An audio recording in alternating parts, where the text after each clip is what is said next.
Vile too. Wrath shall reign.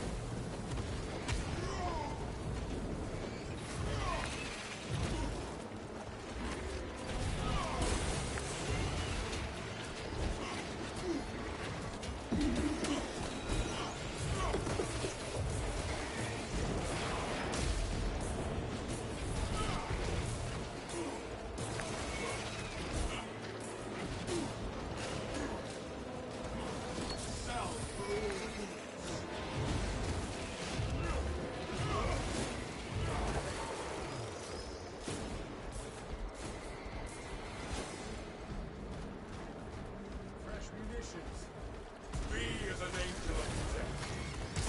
The Emperor sees your envious hate. Jump pack refused.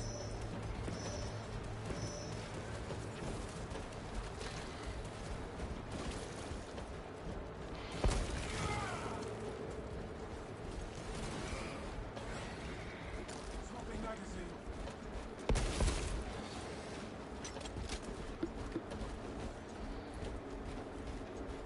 Take flight and let terror fall.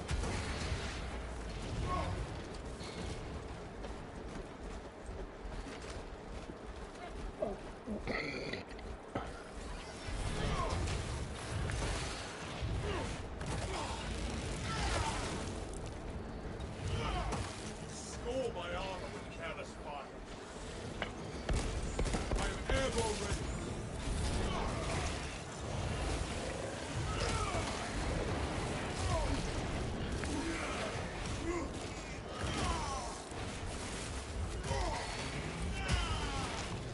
The Xenos infestation is safe for now.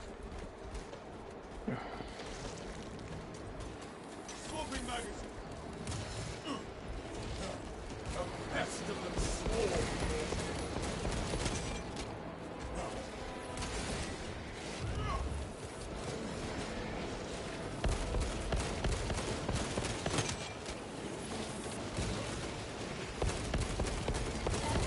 I shall suffer your poor aim for only so long. Avenging angel.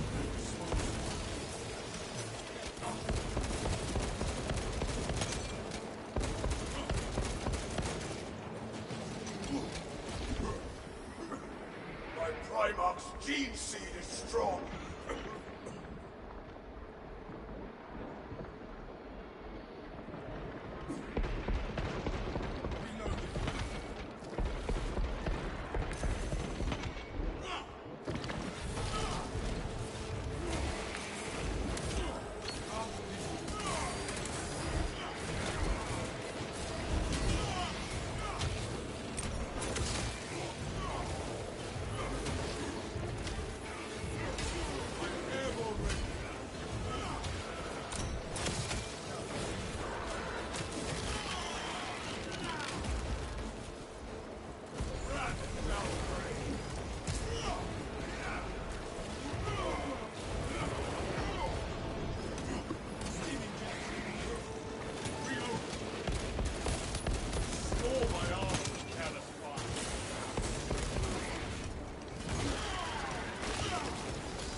Jump pack refused.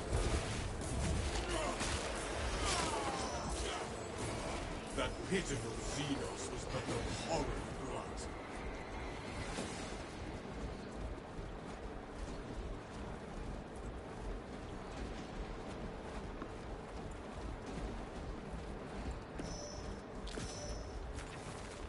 Replenishing firepower.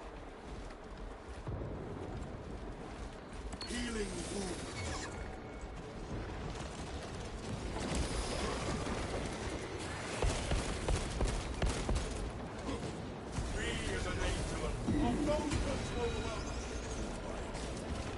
Let me survey to the better life. Avenging angel.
once more.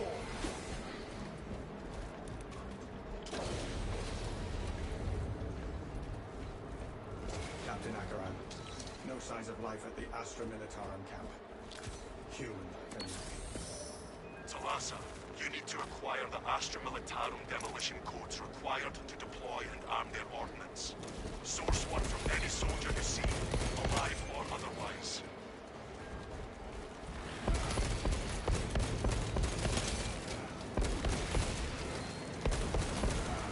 Reloading magazine.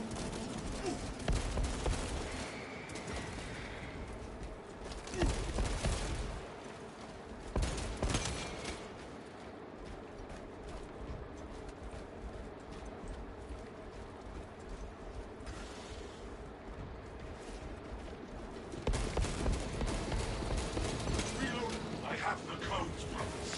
Captain, demolition codes are secure. Proceed to the Prometheum refinery and complete the demolition preparations.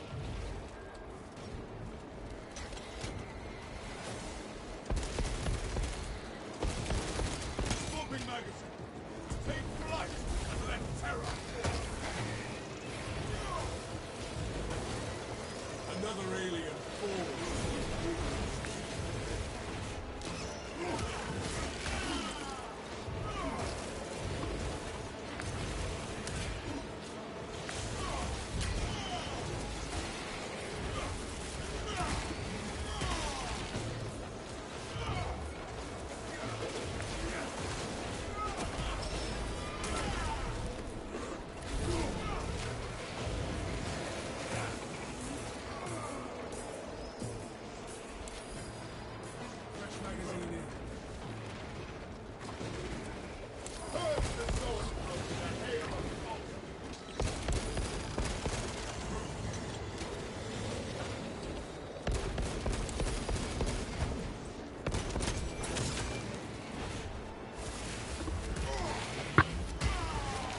That hidden Xenos is like a horror plot. The Imperium's hammer rises to strike.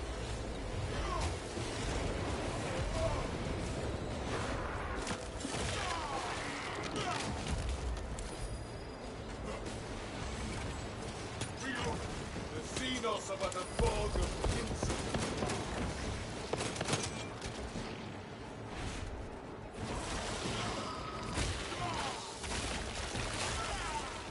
A zoanthrope's skull makes a worthy trophy.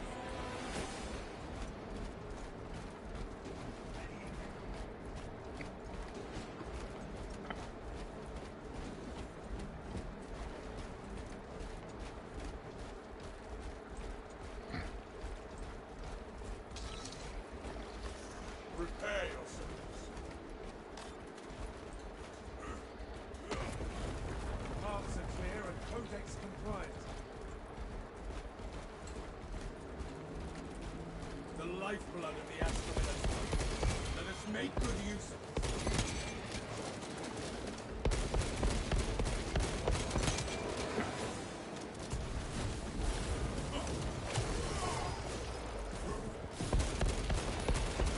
The world this Xenos sought to consume now consumes its carcass.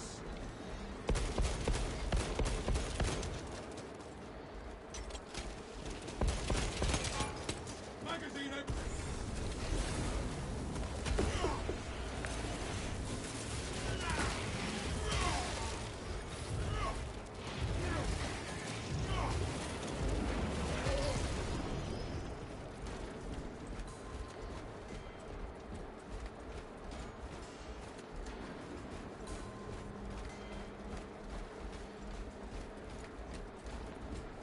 My war gear is satisfied. Jump pack refueled.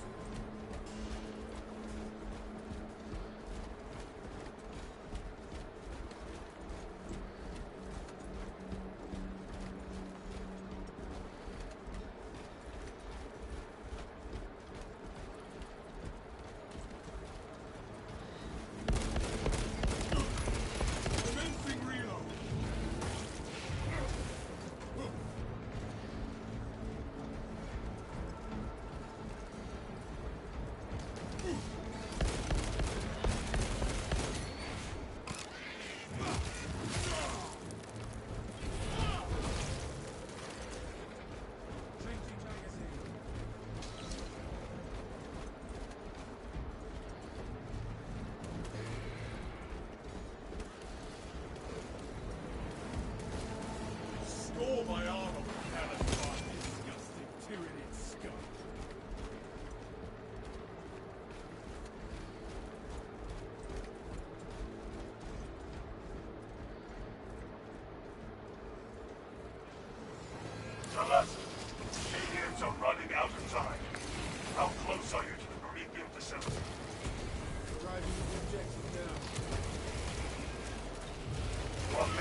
All specs ready to scan. Found some stims. Brothers, rally to me in the passage.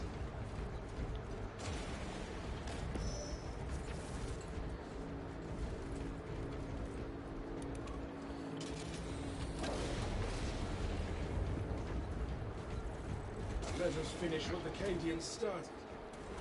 Use the codes to prime the bomb and finish its deployment into the crude Prometheum well. Cautiously, if you know what is good for you.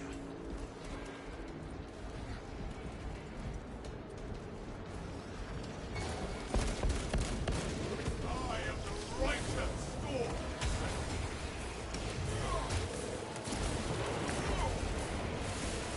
My storm really something. Lust.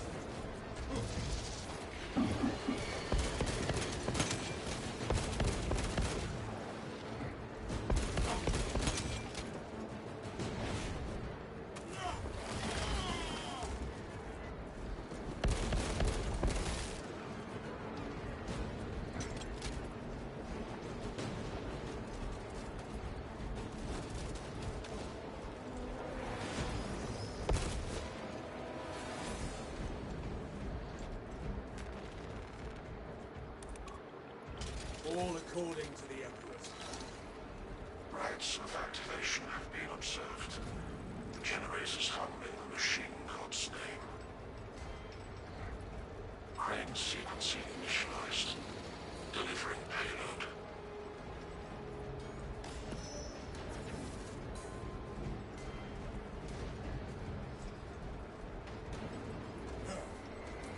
Tyranids charging generator 4.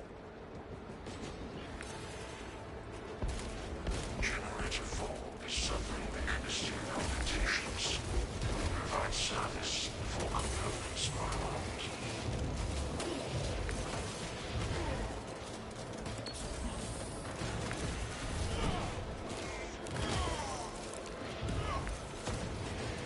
Rat shall break.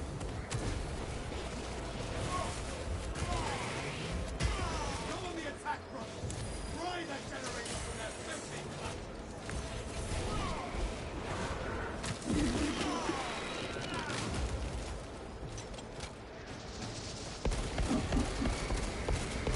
Reloading magazine.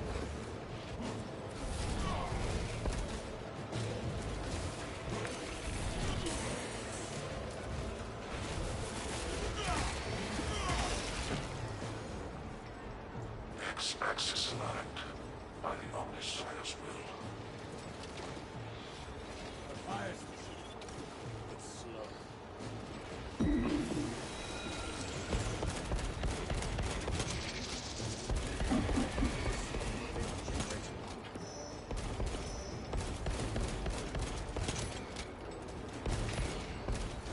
Overcrowding alert generator 1.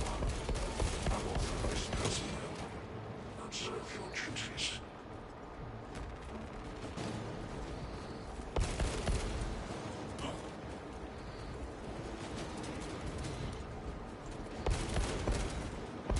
Replenishing firepower.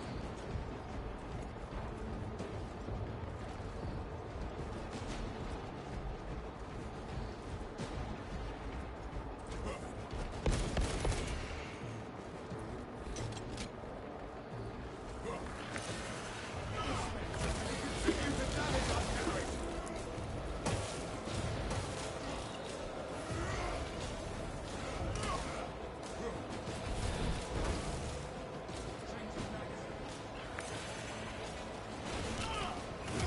Yeah, what's up, big bitch? What's up? Should check this out. Access aligned. Partial errors 0.0 detection as they Crane drive this jump. Perform the necessary cleansing to resume operation.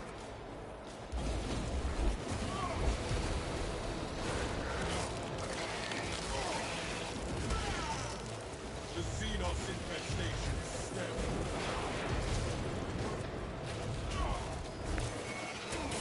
By his will, the crane is restored.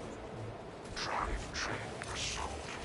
Begin the course of the promotion edits. Up,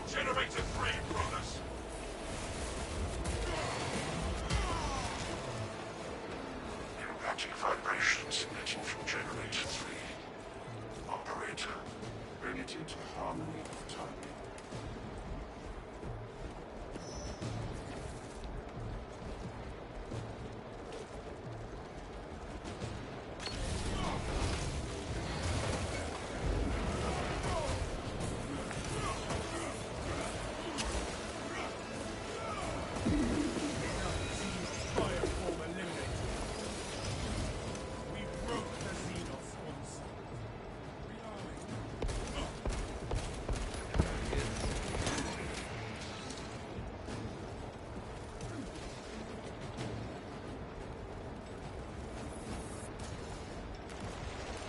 Demolition deployment sequence concluded. Battle Chaos Log Continuing Science Functional Oculus. The moment of his vengeance is now. There is an observation platform within the Cremonian fields. It will make a good vantage for your operation.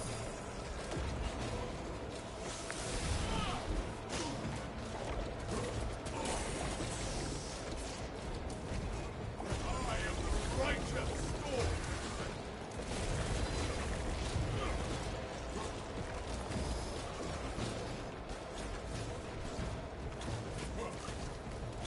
Governor of the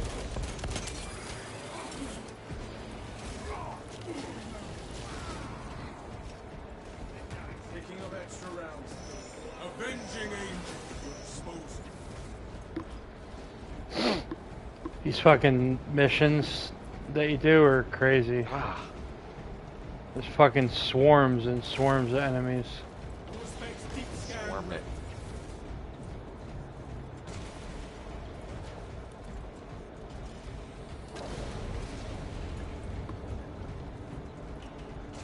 Stim shot injection.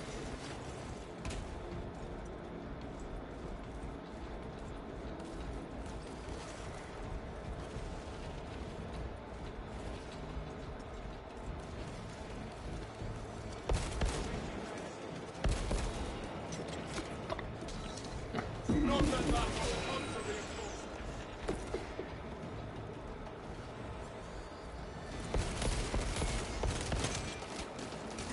Throwing grenade.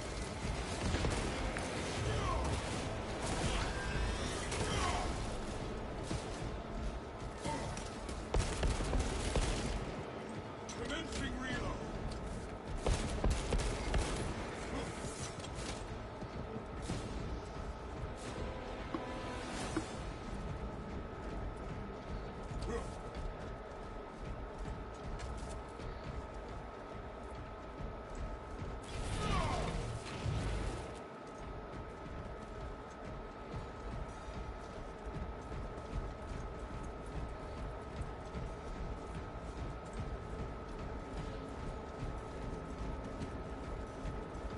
Does anything dampen that spirit of yours? Never, brother. And I have killed anything that was thought to try.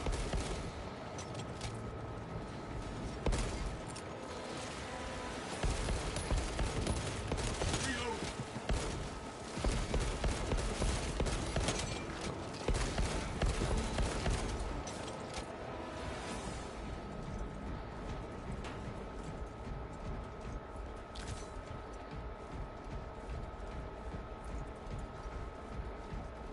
Stim injectors here. My war gear is satisfied.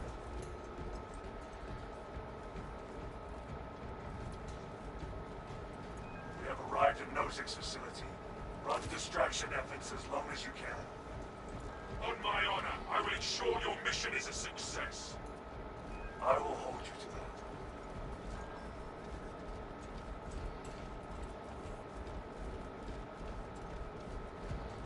Brothers, together we go.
shall wait until all are present.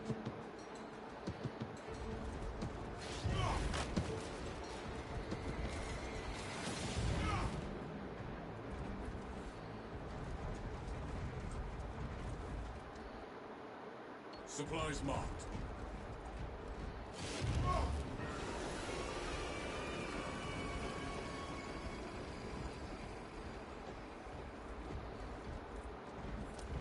Into the breach once more.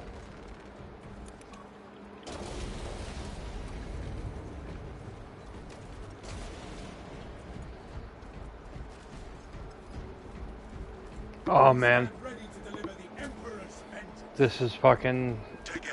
We need that bomb triggered for optimal yield.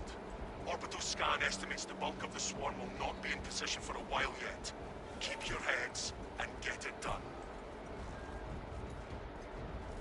Who needs stims? The enemy seeks to consume this place and us with it.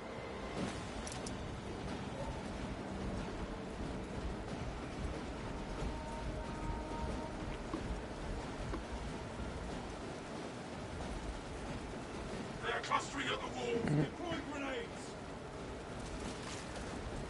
Ready sidearms for melee.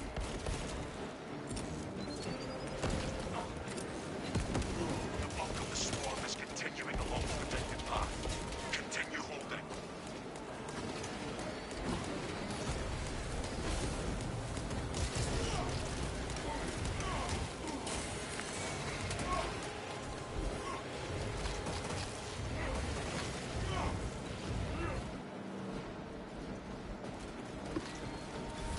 Mending flesh!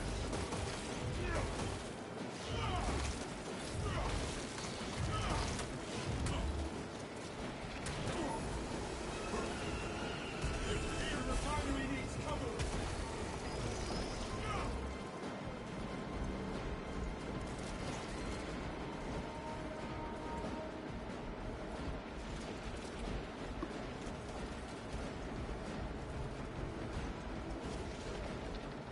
Your Apothecarius provides! I am airborne ready. We as an angel of protection.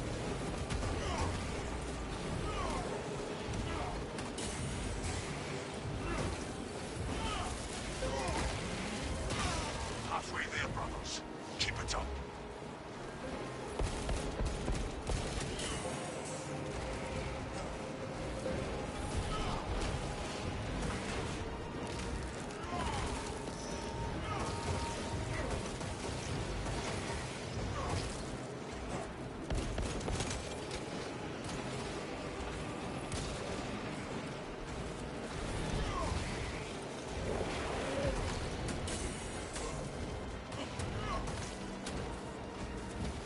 Jump pack refuel. Take flight and let terror fall. Hold those mines. Healing wounds.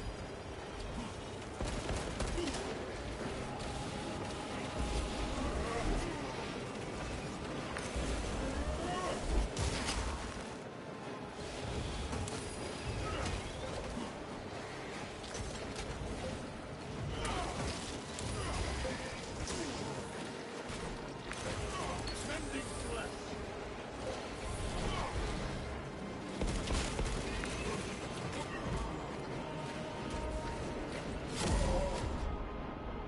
Oblivion shall not claim me today. Jump-starting life support system.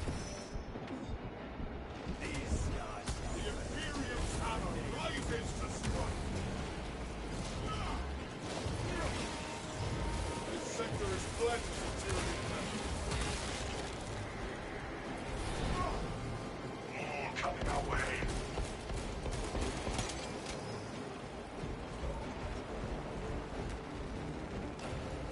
Taking up extra rounds.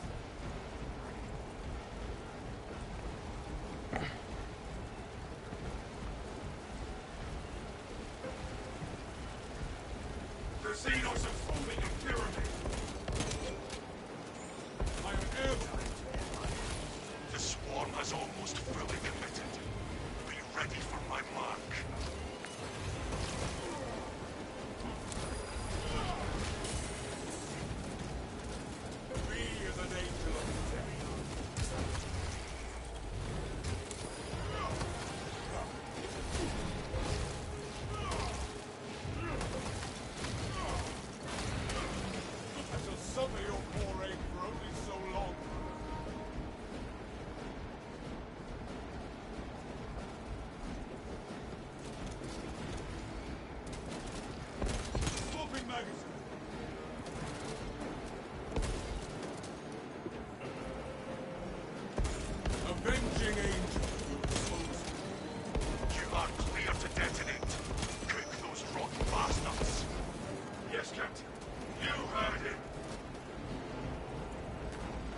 down 90% and falling. Swarm annihilation confirmed.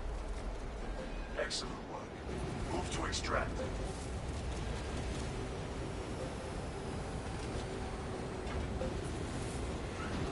Thunderhawk arriving at evac point. Ramp down and ready. We can make it! Keep going! Extraction complete.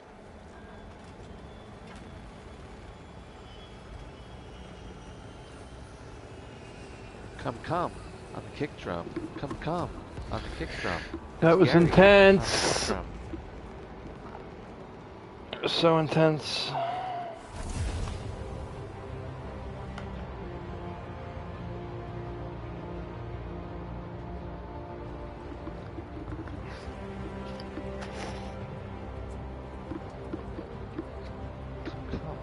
the kick drum.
Tonight? Or the other one, whatever.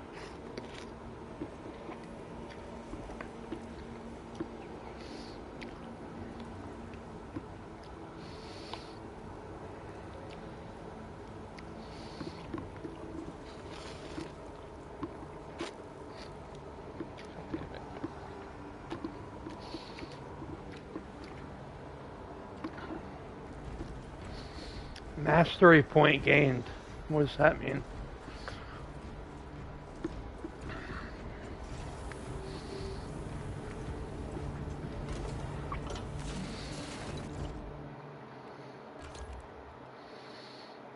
Mastery point gained.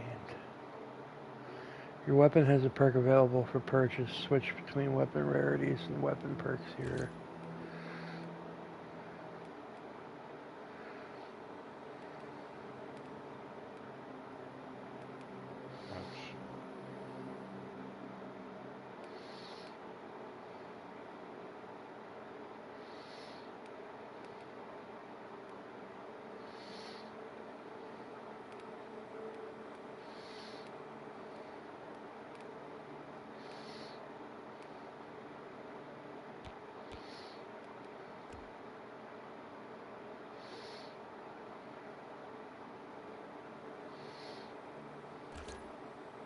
Just trying to chew the damn clock.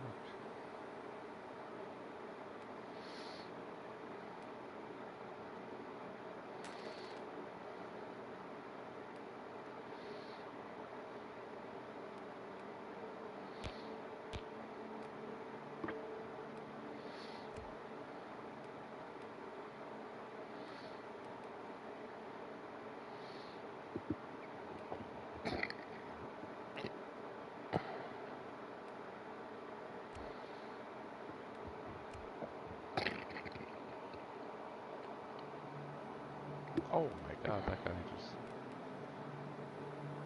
just came through there. He just came through there and said, "Hey, how are ya? Hey, how are ya?"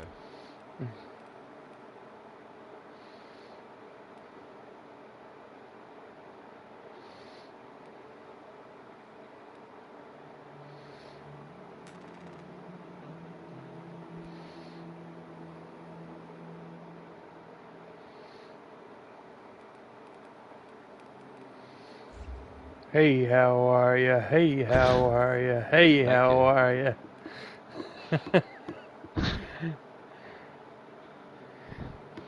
You guys are indigenous friends. Hey, how are you?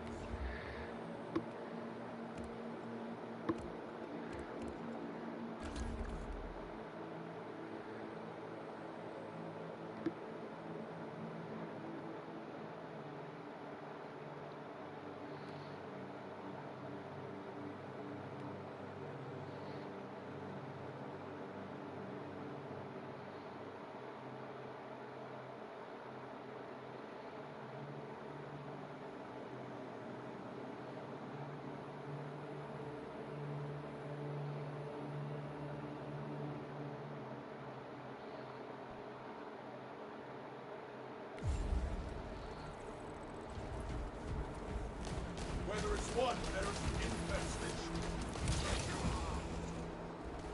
The Imperium's hammer rises to strike. I will be hopping off. I'll be back later. Alright. Play around with all.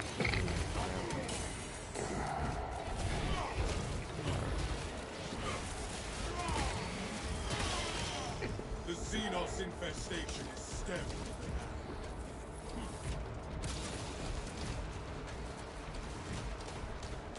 I am the righteous storm they sent.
Hook available.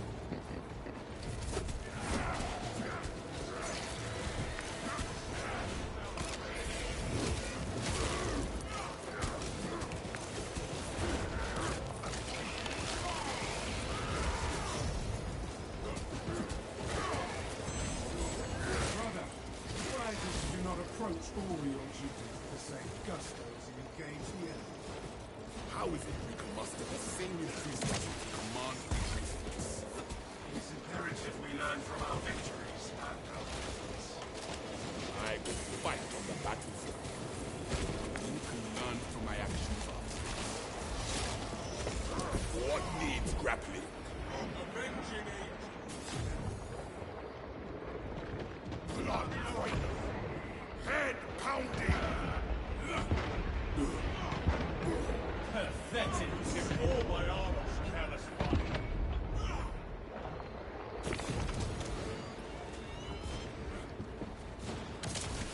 Closing the gap. Changing magazine.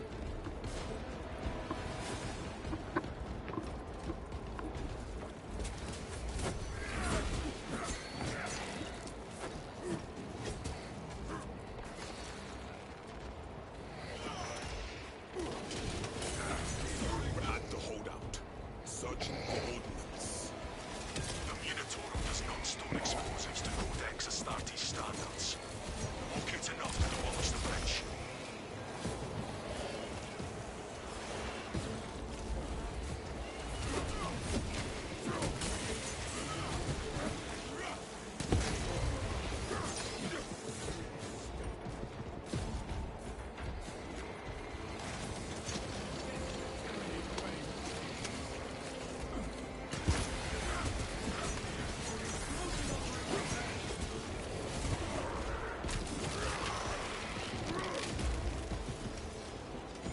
What needs grappling?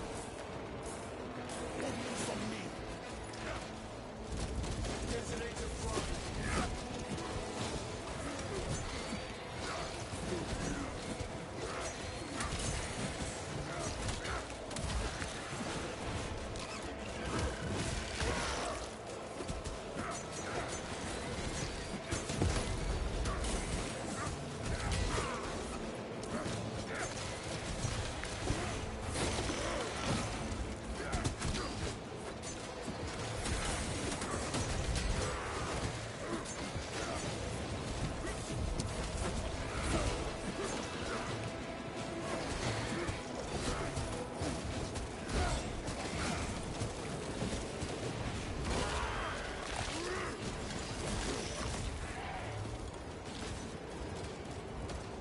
Administering stim.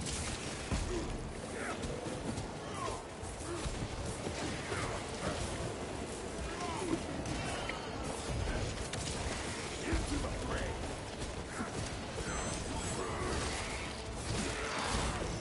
Supports still require preparation.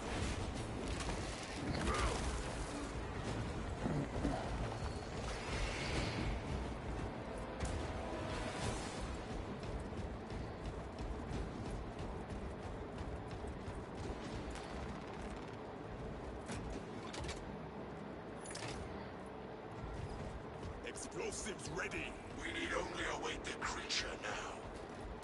The Hive Tyrant will reach your position shortly.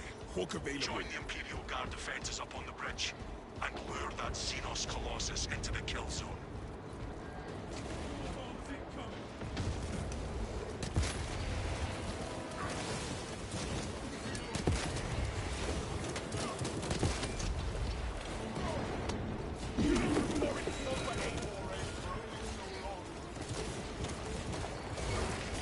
You gain and I will take you on.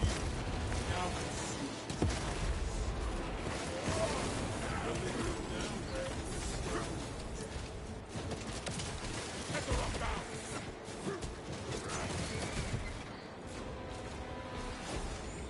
What needs grappling?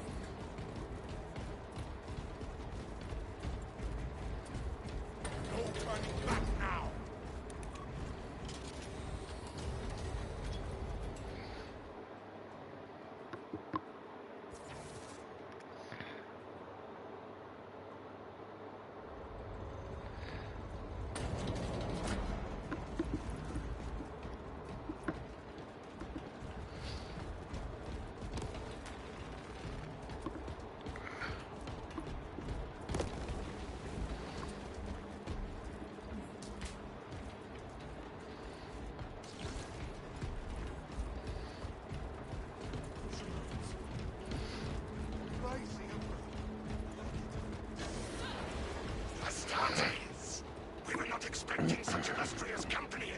ranks.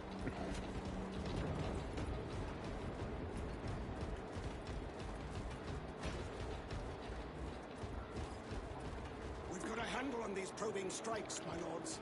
It's the relay that's getting hammered right now. Not anymore. The Hive Tyrant is heading this way. That's news. Without armor support to tackle a target that big, we may have to bring down the supply bridge. Way ahead. Is this a withdrawal order? Negative. The objective is the Hive Tyrant on the bridge. Defend this position until Lieutenant Command unit is executed. Understood, my lord. May the enemy guide our guns to your support. Show me everything I don't want to God. I didn't live with what's over the ring. Another strong bird down the ring.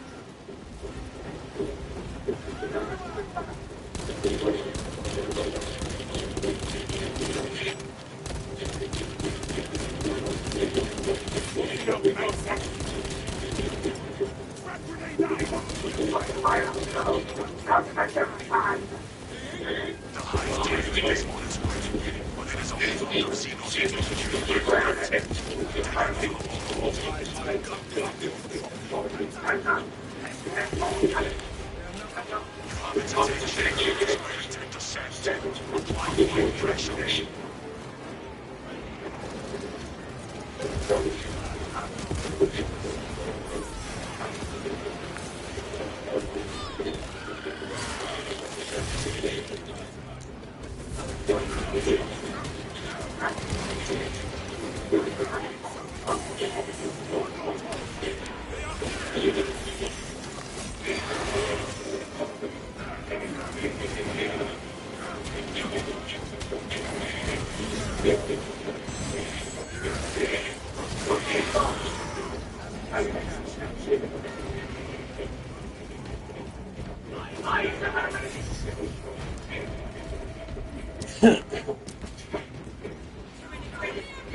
Give the Hive Beast a moment.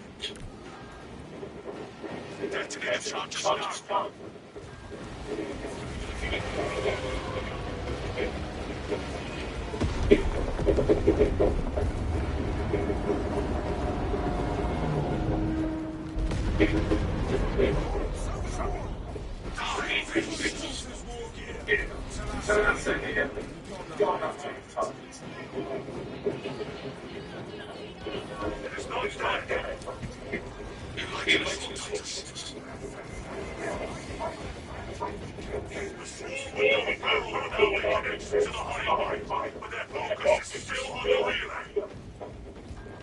Reports confirm the lieutenant's assessment. Enemy cohesion is still in full effect. That bust is not yet dead. Sounds like we have our brothers. We can hold this position, Lord. We keep the full of your backs while your hands activate.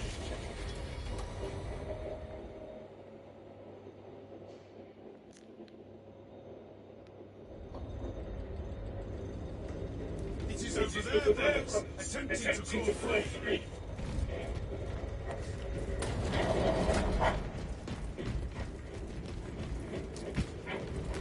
I must bring this back to resilience.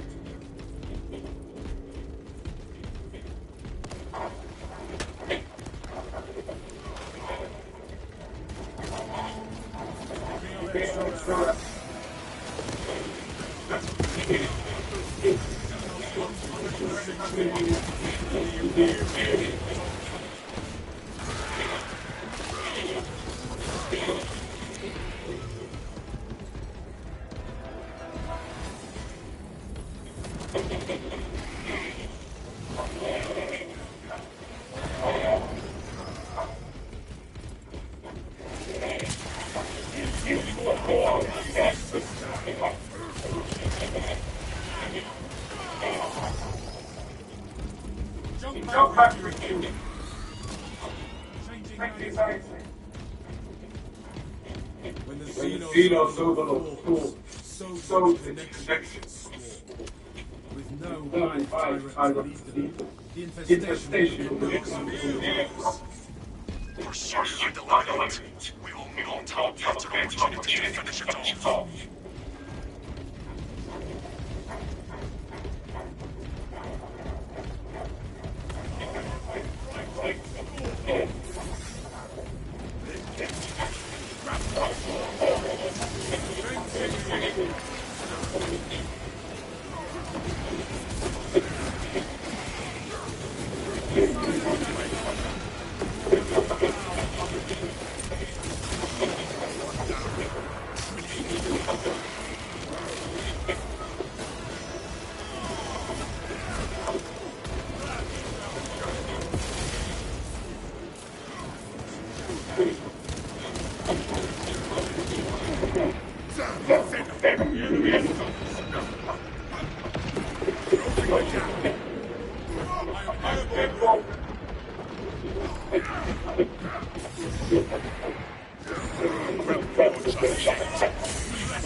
Giving chase to this damn thing.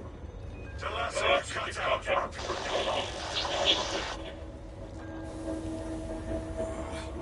We've been cut off forever. The heritage jamming us this far. The lieutenant just had to listen to our howls.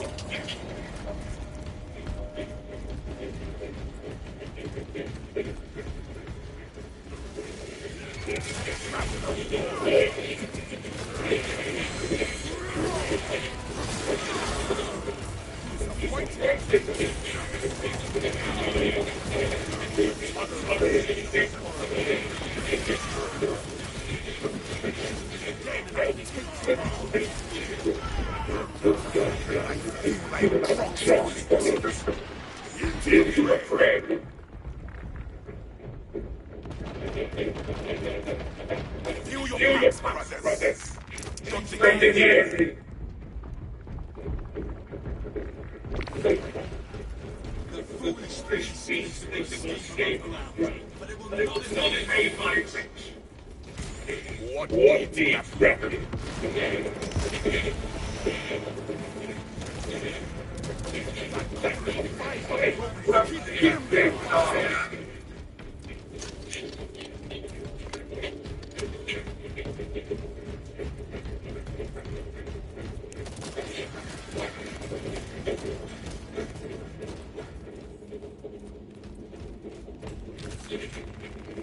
Smells like fresh mission.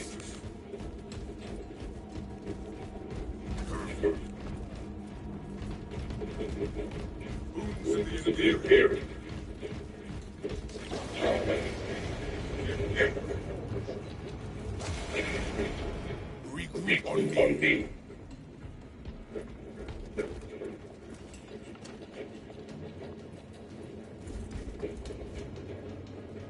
Good to go.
Remembering right now that some positions right over here, and I think I'm going to actually move some of them upstairs as well. And of course, it's raining. Let's just get you out. Let's get you out. Let's get you out. Okay, let's just get you out. Get you. Yeah, I went ahead and put a nice little flower shop right here because I just wanted to. We don't really have one on this side of the ravine yet, so I figured we might as well start doing that. I'm actually just now realizing that I didn't even put a cobblestone wall there, so I'm going to go back real quick and get that fixed. And every time I take villagers away, new villagers pop up immediately out of this villager breeder. This thing is just, it's always working. Let's go ahead and fly back, though, as quickly as possible. We got a couple things to do. I actually have some bees nests that I wanted to put over here as well to make it seem more natural of a landscape. Let's go ahead and just land right here. That's nice. I don't know how I forgot that, but we did. Of course, it's raining as soon as I'm trying to put the bees out. Let's go ahead and just put some bee right there. Let's go ahead and run down this way. I'd like it if some bees were chilling right here as well. So let's do this. We're going to put one campfire in. We're going to go right there. Another campfire right here. Never hurt nobody. We're going to cover it up with the trapdoor. We got to go back to the original one. Cover that up with the trapdoor. Hey, these guys are congregating at the bell. Let's go. Already have officially started a brand new Parks Village over here. And now for what we've all been waiting for. Let's run back in the cartography center. Let's grab some of the empty maps that I know. You know what? Let's just bring this here. Let's just activate this map. And what are we looking at? Ooh, this is the first time checking one of these out. Let's actually just get rid of the totem for a second and look down. Super dangerous. I never don't have the totem on me, but it's going to be worth it looking at this map here. So right now, super close up. You can see we have the pufferfish sanctuary on like the left side. Turtle sanctuary. We are in the middle of the cartography center right now. This is awesome. Go to a cartography table real quick. Let's throw the map in there and let's go ahead and see. This is going to be at. Actually, let's just do one at a time here. We have a little bit of a smaller map here. And by smaller, I actually mean larger. This is crazy. We can actually, if you look in the top left of what we've seen so far, there is the sheep shearing wool farm, and we can see the rainbow there. Wrapping this one out here, we pretty much just have to hang out over the ocean and get this nice pathway. We'll get our way to get into the nether. Our mob farm looks like the big square right there. It looks like we got everything all the way up to the fishing dock and the panda sanctuary is where we're going to chill now. Now that we know exactly where the edge of that map is, let's just kind of head over here a little bit, and we'll actually just open up another map. Let's see what this one looks like. And boom, wow, look at that hole. Oh my god, we got it. There is a golem getting fried right now. Can we get some? Not gonna let me see. I can't get in the window. Of course. Ah, there we go. Sorry, buddy. Just making sure it's working. But dude, that. Oh my. Hold up, I gotta get a closer look at this. That lava lake right there, that's crazy. Super interesting seeing like the sugarcane farm as well as the buildings around it with the mangrove roots and the spruce roots. This is kind of cool. Up on the beast here real quick. Let's get this map out here. We got 1956. Let's see. Nice. This is insane. So wait, let's put the totem back in first. Let's put this back on the wall at the cartography center, and I kind of want to see what this starts to look like. Run in here real quick. We have a 4x4. This one will actually be pretty cool. Let's put you right there. Let's grab this. We got you right below me. Oh, I'm forgetting I actually made this map bigger. So let's put this guy right here. We'll take this guy and put that right there. Okay. So this is starting to look like a crazy map. This is nuts. But actually it'd be crazier if it made sense. Let's just, yeah, that's a little bit more like it. Let's go fly real quick. I kind of want to just open a map up this way. Not even going to look at it. Let's fly over this way also and start to open up maps on the complete opposite side of town. We'll actually just get one to here. Let's fly over probably just a little bit further. We'll go right here. And actually, you know what? Let's take another rocket over this giant moss field and we'll just open up one right here. Let's start putting this puzzle together. So I'm pretty sure, I mean, this guy's going to be actually down the ground. That's far away. Let's get this guy over here as well. Oh my gosh, we have a lot of work to do. Okay, so far this is looking absolutely gorgeous. We have built out the entire. Wow, this is I'm just in awe. Let's buy some maps from these guys real quick. Get a couple more of these out. More time to try to complete this. Let's actually get this pathway down here. We'll light this up and map that out. We're good there. I think we need to go over this island one more time with the small one. Let's actually map this right here. We'll go bam. Alright, that's slowed up. Let's go up here. Right below the frog sanctuary or the ocean boardwalk. I think we light that up and we're good. And last but not least, we're going to fly over to the brand new beacon tower back here. Next to the crane as well. Let's just go bam. Alright, we got a brand new map right here. Okay, perfect. Let's get this corner filled out. Perfect. Let's fly all the way back. Let's put these on the wall, man. I'm wondering what's going on? How did you do this? How did you get up here, sir? I'm gonna move on like nothing's happening, but I'm definitely not going to forget this. Slap that right there. We'll go over and slap that right there. Well, it looks like I doubled this one up. That was kind of confusing right there for a moment, but we'll finish this one. Actually, no, that's wrong. We'll finish that, then we'll finish this one. Okay, wow. So that's basically the entire village, minus like the corners up here that we haven't built in yet, but as soon as we get a building right here, this is going to mean something, but we could fill that out.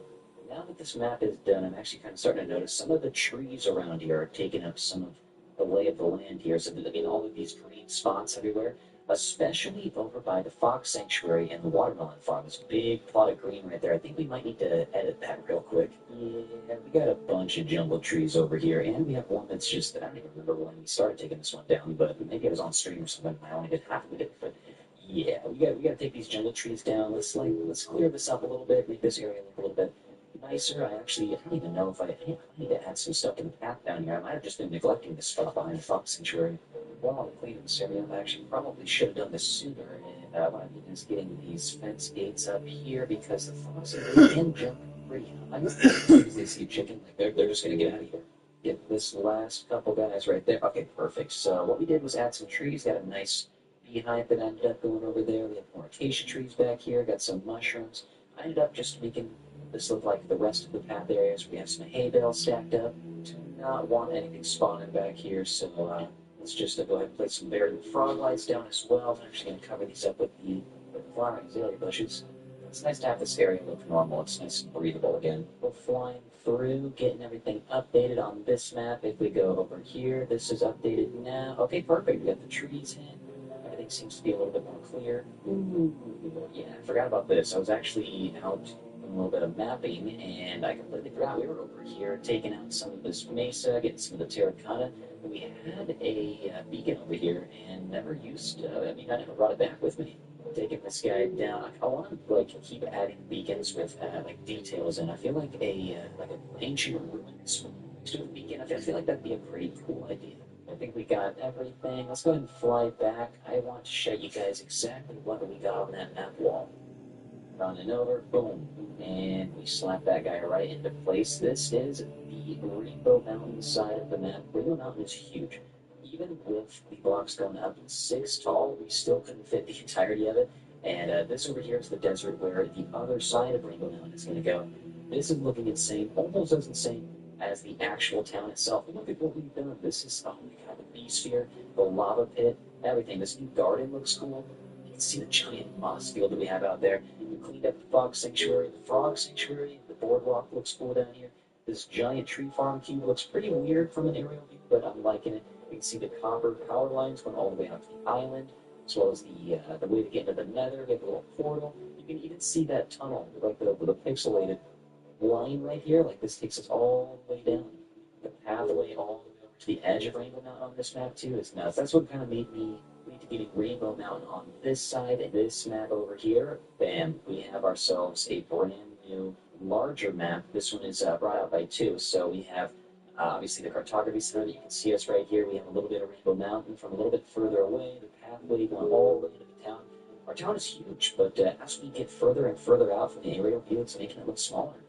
Then we walk over to the one that makes it look even smaller. Look at this. And if you thought our village was huge, look at this. We have the pathway going all the way over to the other village.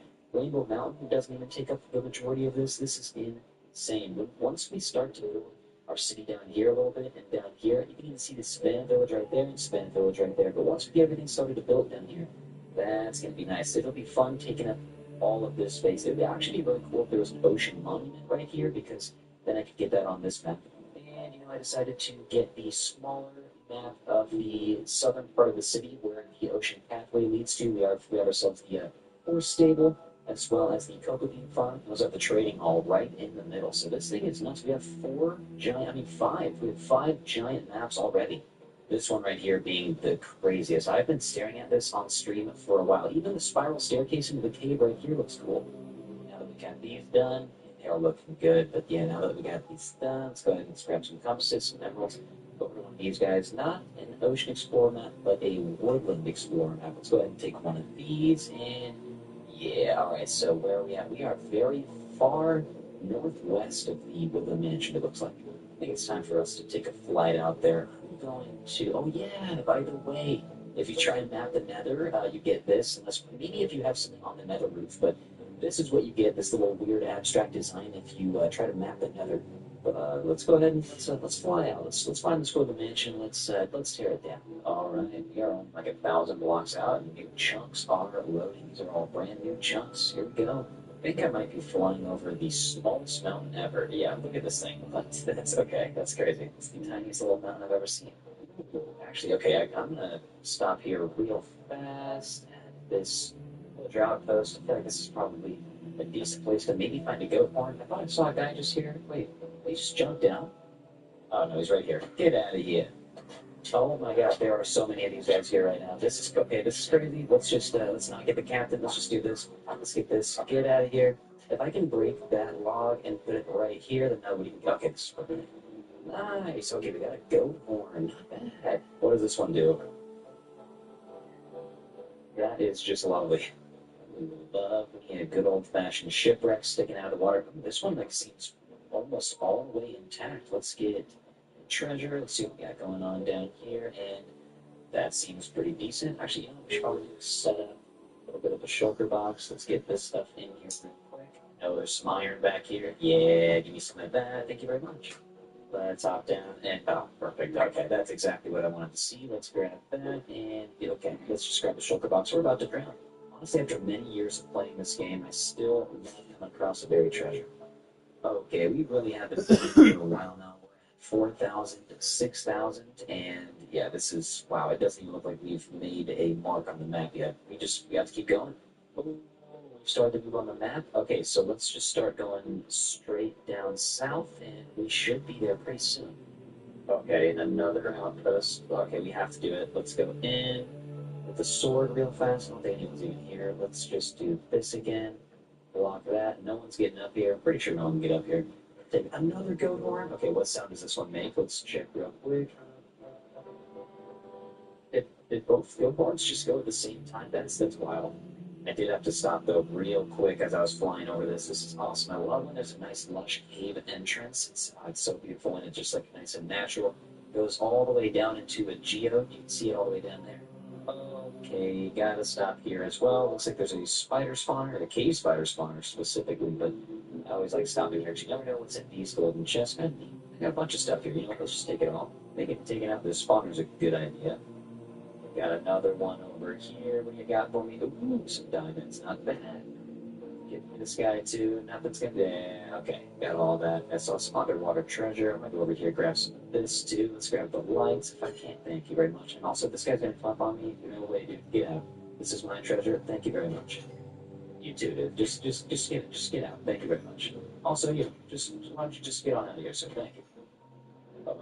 Okay, we're starting to get larger on the map here. Chunks still loading. Ooh, we reached the land. We're about to hit, we did. We're about to hit the Dark Forest, which means let's get high up in the sky. We're about to hit the mansion. We are officially on the map. It's about to load in. Where you at, buddy? Where are you? Looks like we found her. I've been circling just to see if there's anything on the roof because I have a special delivery for this mansion. First things first, what we're doing in here is taking all these down. These these are mine. So I should definitely be careful. I feel like there's a lot of stuff over here. Let's actually just take this guy out. Is there a skelly in here? There might be a skelly actually in here. Oh, he's running out of good. Please stop. Oh, God. Oh, God. Now, that's going to deal lots of damage, which is why I ran. Let's see if I can get let's get a sneak attack on this guy right here. Sir, you're going to have to leave. It's the easiest heist of the century.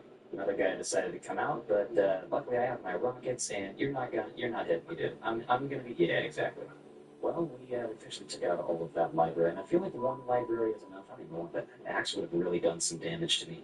Let's let's take this flint and steel, and just cause just a little bit of damage here and there, just a little bit over here, maybe a little bit over there, and just a little bit of damage right here and right there.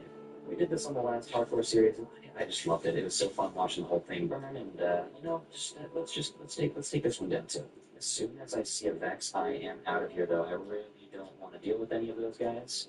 All these cobwebs in here. You know what? I think we're doing this place a favor. Is that a spider spawner? What? I've never seen a spider spawner in here. You know what they say? When you love something, you have to let it burn. Let's fly over here. I think we missed a spot right there. We missed a spot right here. Let's fly up. I should probably eat real quick, and let's take a gander. That's, you know what, this is beautiful. What a sight. Just gonna kick back over here real quick, perch up on a dark oak tree, and watch this baby burn. Actually, I'll try to get close up on this action here. Okay, yep, so it looks like that lava did some damage to that other side. We still have that spider splinter in there. And you know what, I guess that guy is definitely going to release some Vexes. Hold on a second. Sir, I don't want you here. You know what we can do though is that guy does drop totems. Let's go down, let's grab that emerald, let's grab that totem. I honestly think we're making this place look a lot better. And there's a chest right here. Let's go. What's in here? Found a music disc. Cat, yes! The other library is burning. And that's okay, because we still have like almost 3 sacks. Sorry guys, but your map room is no match for my map room, so it's gotta go. We have some chests chilling out there. We have one down here. I see one down there too. We got a bunch of these. And this guy, he's gonna try to call him back, so I'm gonna get him hopefully in the head. Can I do it? Oh, I think I booped him. I don't know if I got him. That means the Vex may or may not be coming out. This is the third cat disc that I found. I don't know what it is about with the mansions and the cat disc, but there's a lot of them. And an unintended consequence of burning down the mansion was the burning down of the forest and surrounding area. This is not good. Get one more totem. Let's go. Sorry I had to do it to you, Mansion, and yeah, sorry I had to do it to you, Forest. It really wasn't supposed to end up like this, but you know what? It just do be that way sometimes. I am going to officially take off back home. I think we've done what we needed to do. Also, my Electro's looking about half done, so we should, yeah, let's see how far we can make it. And I immediately run into another outpost. Okay, so I'm going to go in here real quick, and let's just block you off if I can. What do you got for me? Okay, absolutely nothing. Well, you know, it was fun stopping here. We are at Rainbow Mountain. Let's go. Actually, that was maybe about almost 10 minutes of a flight. It takes a while to get back here. I'm sure if we go to like any other cartographer, they'll take us to a wooded mansion that's like only 4,000 blocks away or something like that. That one was 19,000 blocks away. That's insane. It is good to be back here in our map. I'm actually going to put this Woodland Explorer map right back here. You know what, actually, I might actually just save all of the maps here, but we might as well. That is going to be it for today's episode. Thank you guys for showing up, and I appreciate all the support on the Twitch streams recently. Thank you all. Episode 30 is coming out very soon.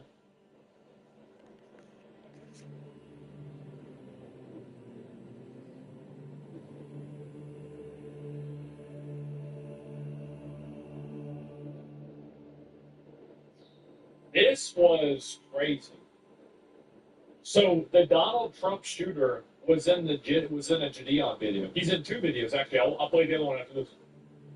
The Ukrainians have right now. I don't do paper though. I don't care if you do paper or not. I'm looking for revolutionaries. I don't know if people want to take this whole system down. Bro, I'm a veteran. Like, do you need me? What kind of veteran are you? Bro, I served in Newtown. I think it's better to serve and fight the powers. Fucking over the system. Bro, give me a Glock and a Hellcat. If I'm not gonna Hellcat, come on, dude. Take it away. We don't need people who aren't serious. I'm serious, but I don't do paper, bro. You're literally killing the environment. We're moving on. You go ahead, Dr. Wood. I'm one class. I'm a scholar. The Ukrainians. Bro, y'all just listen to this random out-of-pocket shit. And so there was another video that he was in as well, which was what's so crazy.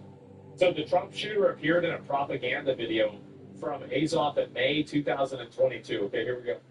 The action is targeted to world leaders. There he is. Organization also. Man. The action. Well, there he is. These things usually adopt bright colors to show the toxicity. This seems like, honestly, just seems like an average guy, you know?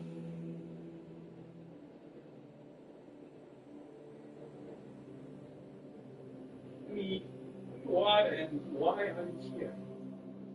56 from the U.S., North Carolina, originally, so live in Hawaii now, so through all the Hawaii here.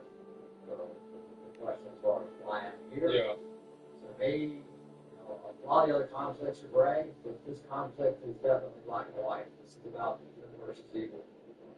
He's talking about Ukraine. Movie we've ever watched, this is definitely evil against good. We're having a situation here where the Ukrainians and the rest of the world are caring and kind and generous. It's the guy, yeah, this guy tried to shoot Trump yesterday. One another. It's just a matter of, we need to stand up for that. That is the most important thing in the world, is to show human beings that we're kind and we're caring, that we take care of one another, and that the world is Well, he did show them that by trying to kill somebody. so that we feed each other and make sure that we all move forward as one collective whole unit. So maybe, again, it's like, I feel like it's kind of ironic me saying this because I just said you can't reason a person out of a position they reason with something, so you can never figure out why crazy people do something. But, I'm going to try to do exactly that right now. But maybe the reason why he tried to shoot Trump is that he thought that Trump was going to let Putin win the war with Ukraine.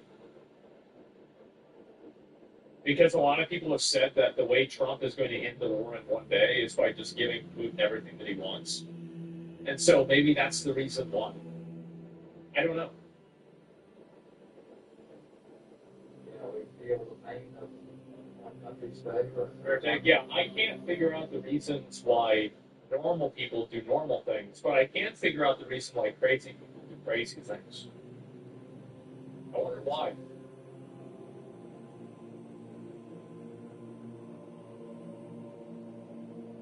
YouTube, what's going on today, man? Listen. Today's YouTube upload, we're talking about Jack Duarte. Not the internet's favorite person. And definitely not mine either. Apparently, he's got himself into a little bit of trouble, and he's getting sued. Now, there's a lot of people out there that are saying because of the way this kid acts in public and how provocative he is, he deserves it. I'm going to let you be the judge. If you like today's YouTube video, don't forget to drop a like on the video. Drop a comment down below. Give me your thoughts on this kid, this situation. And a lot of these new streamers we're seeing nowadays go around doing stuff like this called IRL content. I'll see you in there. Enjoy the video. Take care of yourself. Take care of each other. Good morning, good morning, good morning, good morning, good morning. Today's video is going to be sneaky. Hang with me. Well, this lawsuit's about to destroy the streamer's life the way Jack Duarte lawsuit. Become the most expensive thing we've gone through. So meet Jack Duarte, let's say cringe YouTube kid who literally stopped creators to their own homes for content. This is how he got big. I want them to come out so freaking badly. Now, I guess he just harasses random people in public for his own content. Whenever these randoms stand up for themselves, he hides behind his own security guard.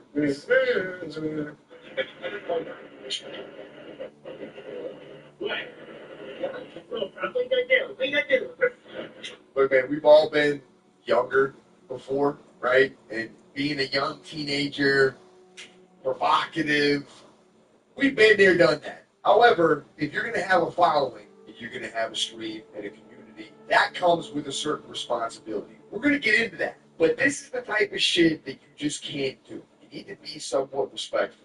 You don't need to be Nick A30 out here, but you got to be somewhere in the middle. You can't be this guy. Because this is what him and a lot of these other young cats do, man. They go around everywhere, they provoke people, they antagonize them, and then when the dude wants to do something about it, they hide behind their little security. This is the real-life keyboard classic, man. I will never not see Jack as Randall from Recess here, as the stance and attitude is just identical. But one of his security guards, in combination with his own actions, have now landed him in the worst situation possible to be in as a creator, being sued. And not only by the victim, but also his own insurance company is suing him for this lawsuit as well. So this whole situation, it dates back to the Halloween party in 2023. And while most people have seen the viral clip of Jack's bodyguard just sucker punching this random guy, not too many people saw the context of the clip. It's not a random guy, isn't If you just simply jump back about 2 minutes before the sucker punch, you see Jack and one of the guys arguing about a comment Jack made about Brenna. Well, I don't know if Gary has this queued up to show it, but this bodyguard lights this lights. I believe was hosting the party. It's still a little bit unclear because I'm seeing some sources claiming that she was hosting the party and other sources saying that it was David Dobrik's party. Either way, it seems like it was a Vlog Squad Halloween party. And the victim and his friend were arguing with Jack about something he said on his live stream about Brenna. Hey, you know Brenna, but yeah, you can't post. I thought I could a joke, but like, wait, I know everyone on the bro. Wait, can we talk? I'm seriously live streaming. Yeah, I'm just saying. So it looks like but you can't. Oh, well, she made a racks. She made racks. Yeah, racks. Okay. Racks. So don't beat on them. Bro, what we doing, bro? What we doing? No, I'm just saying. What we doing? Hey, do it. Hey, what we doing? Hey, all right, go. I'm running. I guess that gives us a little bit more context to Brenna's friends Jack because he was being disrespectful. That right there, big dude comes across with a clean right. I mean, right on the button, man. For her, and that he should be more respectful to her because she is making racks. That doesn't have to make sense because what Jack and his bodyguard did, either way, is extremely wrong. Yes.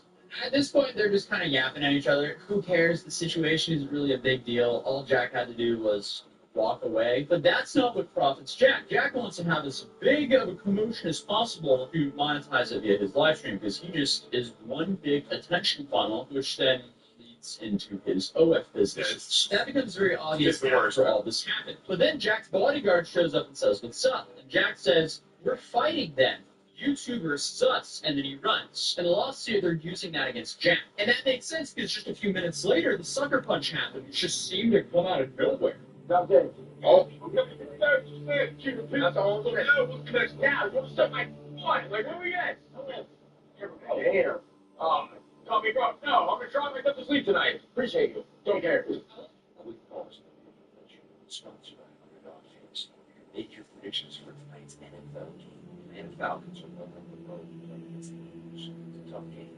I think Barkley's going to go crazy. Hop on in there and use code M50. I love how Jack always takes the lower road in almost every single altercation I see him. It's like he's actively making the decision to come off as bad as possible. That in itself almost seems like a talent, because you really have to try hard to come across as bad as what Jack Doherty does. They're going to show us today. On the count of three, if you walk this way, you guys walk this way. School, Jay, school, school. Boy, hey, Jay, hold it. You never started around. Hey, Jay. I mean, it's just a bunch of drunk people arguing, but nothing that deserves a punch. And I'm showing you guys all of this to give everyone a picture of how random the sucker punch really was.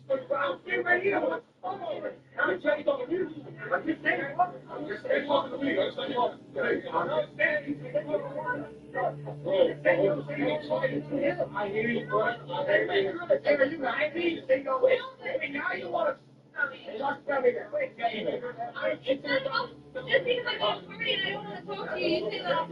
me. Not what? That's literally what it was. I literally just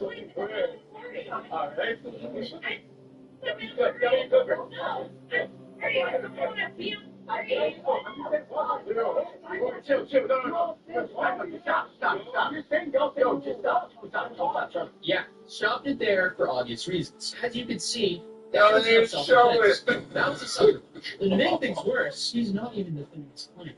As you can see, his client is standing safely right over there. The punch is here, Jack's over here. He's not defending his client here. And that's what the side of the victim the sucker punch is using in court, as Jack is being sued by them for assault, battery, negligence, and emotional distress. And what's also really not helping Jack is he hired this bodyguard, Kane, when the exact same thing happened. That's a big dude! 4 years prior to this event. So Jack hired Kane when Kane has a past of literally punching people when he doesn't need to do so. And of course, to make things even worse for Jack, Jack used this moment to promote his stream, not to apologize or show any sort of sympathy. It was like, great, this happened. I'm now going to promote it everywhere. But not before he ran off. So right after this happens, they run off. And then he goes on this like promotional tour of, look what just happened on my stream, guys. It's so disgusting. But Jack is either delusional or desperate. Maybe both, as it now came out that he was trying to use his renter's insurance to pay for this lawsuit. This was not at his house. He was out of state. He was in California for a Halloween party. And he's somehow trying to use his renter's insurance to pay for this lawsuit? What? YouTuber Jack Doherty sued for not paying for Halloween KO.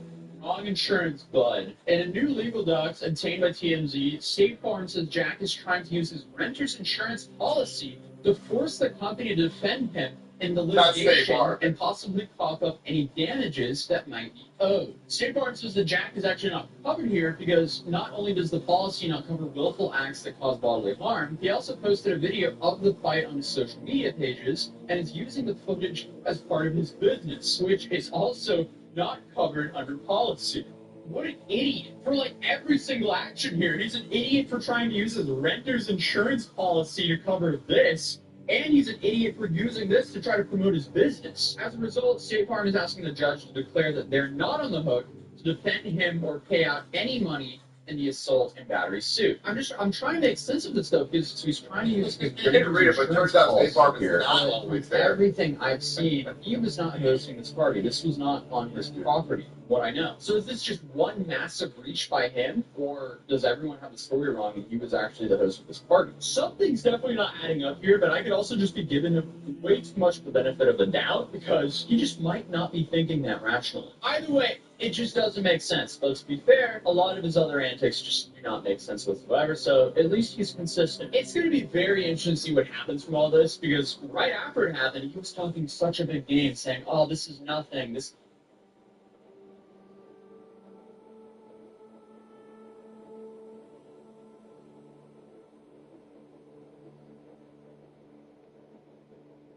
Today we're going to be going over my endgame PvE tier list for Space Marine 2. This is purely for endgame operations, and we're going to be talking about class picks on high difficulty only. I've invited my buddy True Vanguard to join the conversation. We each have close to 90 hours into this game already after just a few days, and we've each made our own tier list, which we're going to share with one another and talk about why we rated each class where. Big thank you to my buddy TV, and be sure to check out his channel linked in the video description. Alright, without any further ado, here we go. Alright, here I am, and we have True Vanguard joining us, as I mentioned in the intro, and we're going to be going over the class tier list for PvE Space Marine 2. TV, thanks for being here. Happy to be here. Thanks for having me. Which class do you want to start off with first? We have 6 in total. In the game, how do they appear in order from left to right? I think on the far left is tactical action. Tactical, yeah. We both are approaching about 90 hours in this game at the day of me recording this video, and I believe between the two of us, you have more experience with tactical. So I'm gonna... You definitely do. I'm going to reveal my ranking for tactical, and then I want you to reveal yours, and then I'll defer to you for why you put it there. So I put tactical at the top of A tier. I think tactical is very good. I have little experience with it so far, but again, when we play together, our classes, we've kind of like got coverage on everything on the field. Yeah. And I'm always really excited when you bring tactical to the fire team, because I think they have a lot of very stellar perks to help team play. Absolutely. Yeah. So where did you put tactical? So I'm going to tell you this. I started out with tactical at the top of A tier. Okay.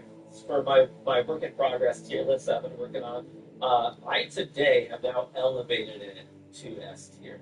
Really? Okay, And great. there's a very good reason for that. So one of the things I love about tactical is that it's not the best at any one thing, but here's the thing: it can do melee combat very well. Full parry builds that integrate with the perk that applies the Auspex debuff to anything you parry. It's not better than Bulwark at melee combat, but it's very good at melee. It's amazingly good at single target, high priority target damage. It's not better than the sniper at that, but it's very good at it. And then when it comes to ad clear, it has the melter rifle. It has incredible ad clear potential. It's not better than heavy, but it is very good at it. So there's the thing, is that it's very good at everything. It has all your bases covered. So because of that, I am now consistently farming hard mode operations solo and getting out Purple Arm every day, then no problem. I was looking over the tactical tree because I can identify certain perks that you're bringing to the party and when they kick in. I think the favorite perk that you bring to the party is Marked for Death on the tactical tree, which is a headshot will immediately kill a Majoris or Extremis level enemy marked by an Auspex scan. It is so beautiful when you do that because you just call out, just headshot it, and then the Extremis level enemy will just be a pistol. Yeah. It could be a bolt pistol, and you shoot it in the head, and it goes down immediately. And you use that in combination with when you parry an enemy, they automatically get tagged by your scan, and those two work in tandem with each other. So you parry them, and now you just hit them once in the head, and they immediately go down and die. It's amazing. And that perk, by the way, is on the top row, so it's early Really? game. So tactical can get access to that. I think it's at like level 8. Wow. We'll already have that perk, which is, I think, is one of the best perks in the game. There's the two you just called out. There's one more that is an S tier perk for tactical called Emperor's Vengeance. It makes it so that anytime you kill a Majoris level enemy, you get a full magazine's worth of ammo, or fun to do your primary weapon. So I run the Melter Rifle with the highest magazine capacity. So every 30 seconds, I'm getting like 11 Belter rifle shots, which is incredible. That's wild. So it completely tables the whole ammo economy issue. And so when you and I are running together and I'm running tactical, I'm literally letting you pick up all the ammo if you're the sniper or the heavy. Right now, at least, I don't know if they'll change this, but Plasma Incinerator only has one magazine. You don't reload. Right. All of your ammo is just, in the bank. So you get full 130-ish shots, depending on what version you're running. You get 130 ammo for your Plasma Incinerator every time. Which is so crazy. You can ride that perk all day, which you often do. I feel like, again, you never run out of ammo when we do the max level difficulty missions. I just walk past ammo crates. So I don't know. Yeah, I don't do that. Excellent. Okay, so you elevated it to S tier, and that's I did, yeah. very generous of you. I will respect that decision, though. I think it's a good call. Yeah, like I said, the only reason I ended up bumping it up is because now I think for all the classes I have maxed out, it's the only one I can comfortably solo max, like a hard mode difficulty on. I'm now at the point where I've refined the builds that I can solo hard mode content. With bots, I had it clear this morning with just 2 bots. It wasn't actual players on hard mode, and got the massive enemy wave. And one point, I have a lictor and I have a dozen majors in my face as well as ads. I got shoved into a corner and did not get down. Yeah. Because tactical can recover that contested health to 100%. With one trigger pull. And so that's what makes it able to face tank all that stuff. As long as you are able to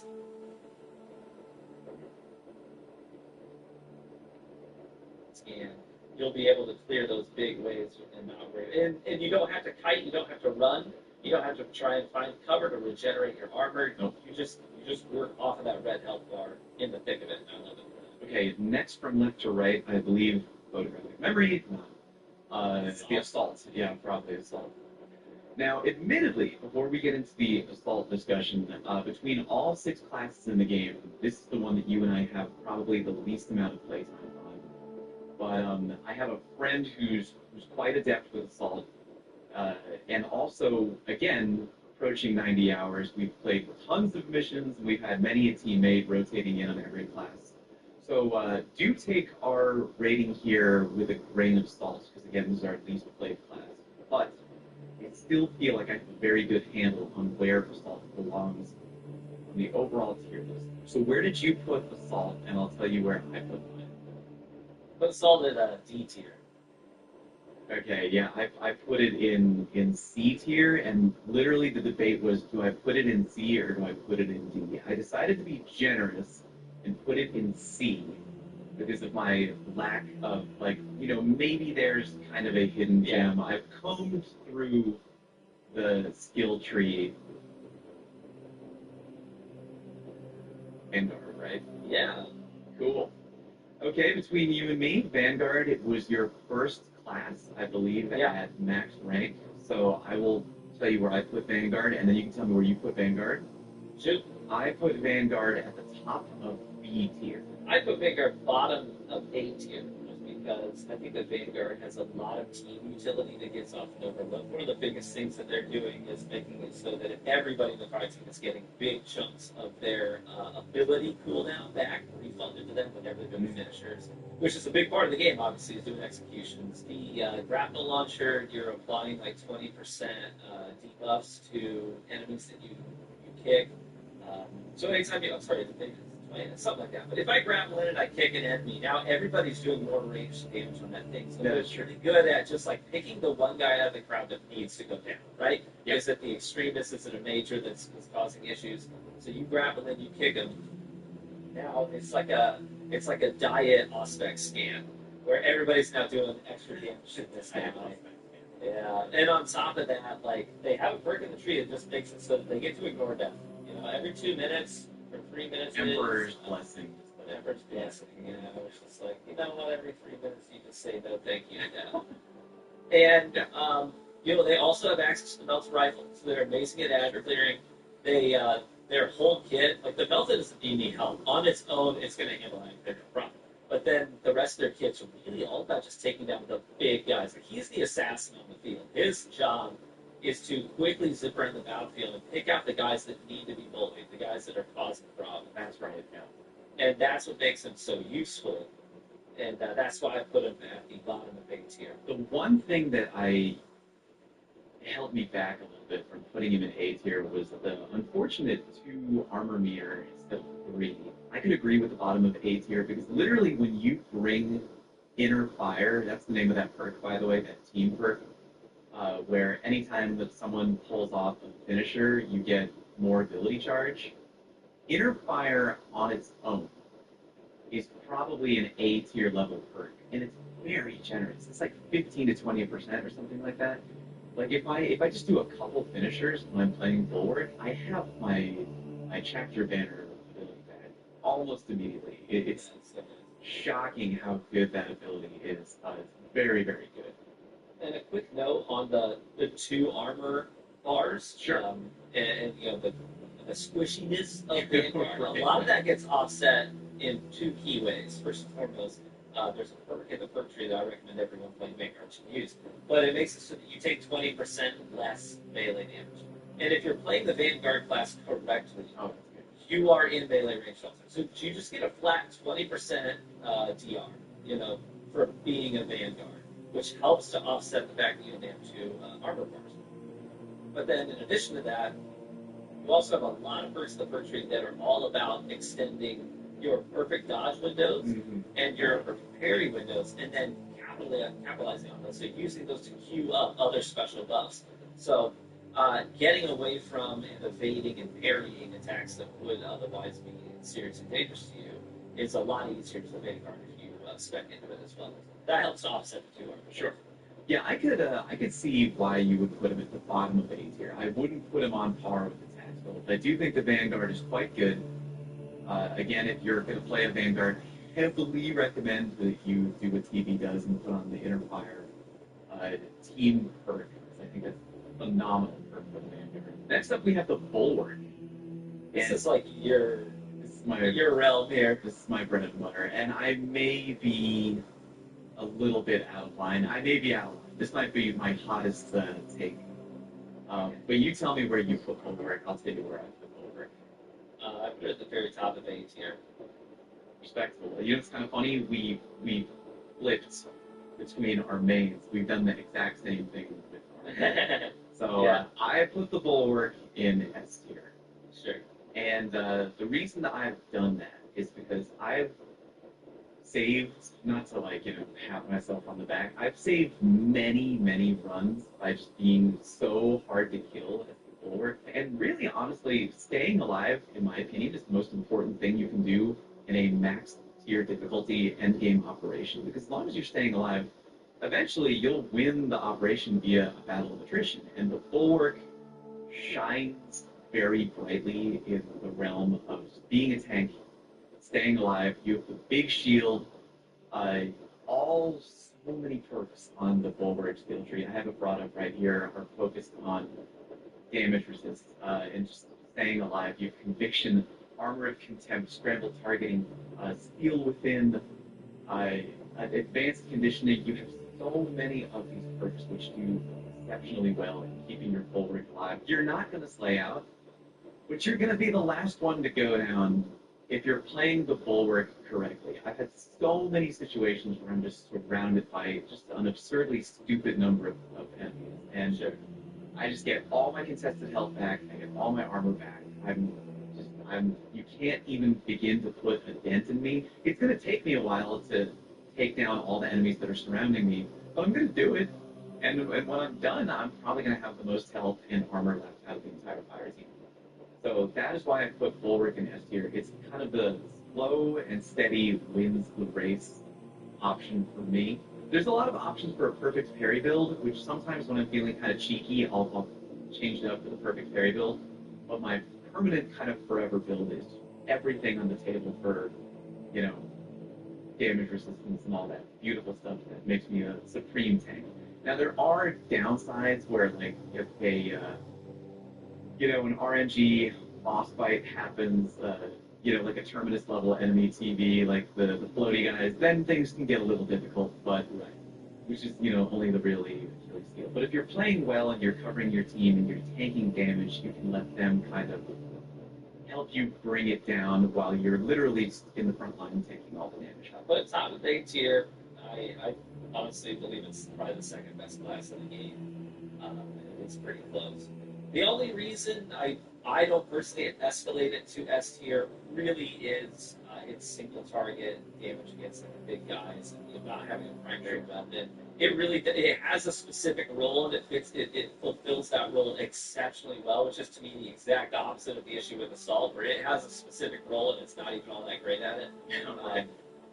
Bulwark is just like, let's execute perfectly on its power fantasy and what it's supposed to do, and that's great.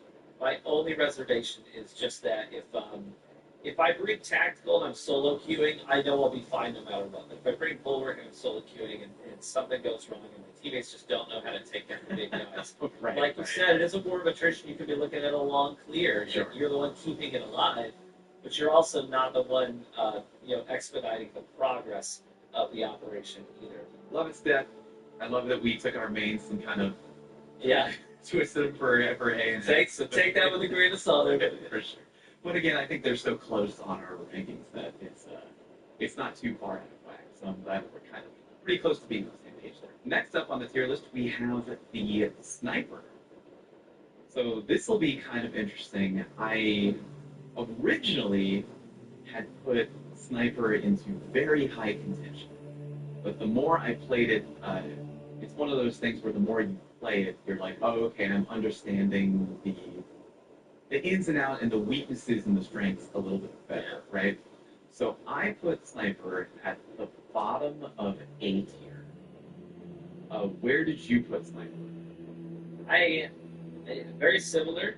I started out thinking Sniper is easily A tier, but the more that I played it as well, especially at higher difficulty levels, and as a predominantly solo player, the more I started to see the gaps and the holes in the class. And so I ended up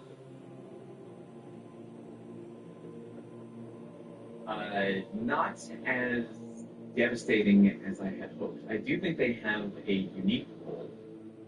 I think they're fun. It's a great power fantasy. I put them at the bottom of B tier. We're the same. Hey, okay, great. I was like, I have a feeling the way you're talking, I have a feeling we agree on this one. Yeah. Okay.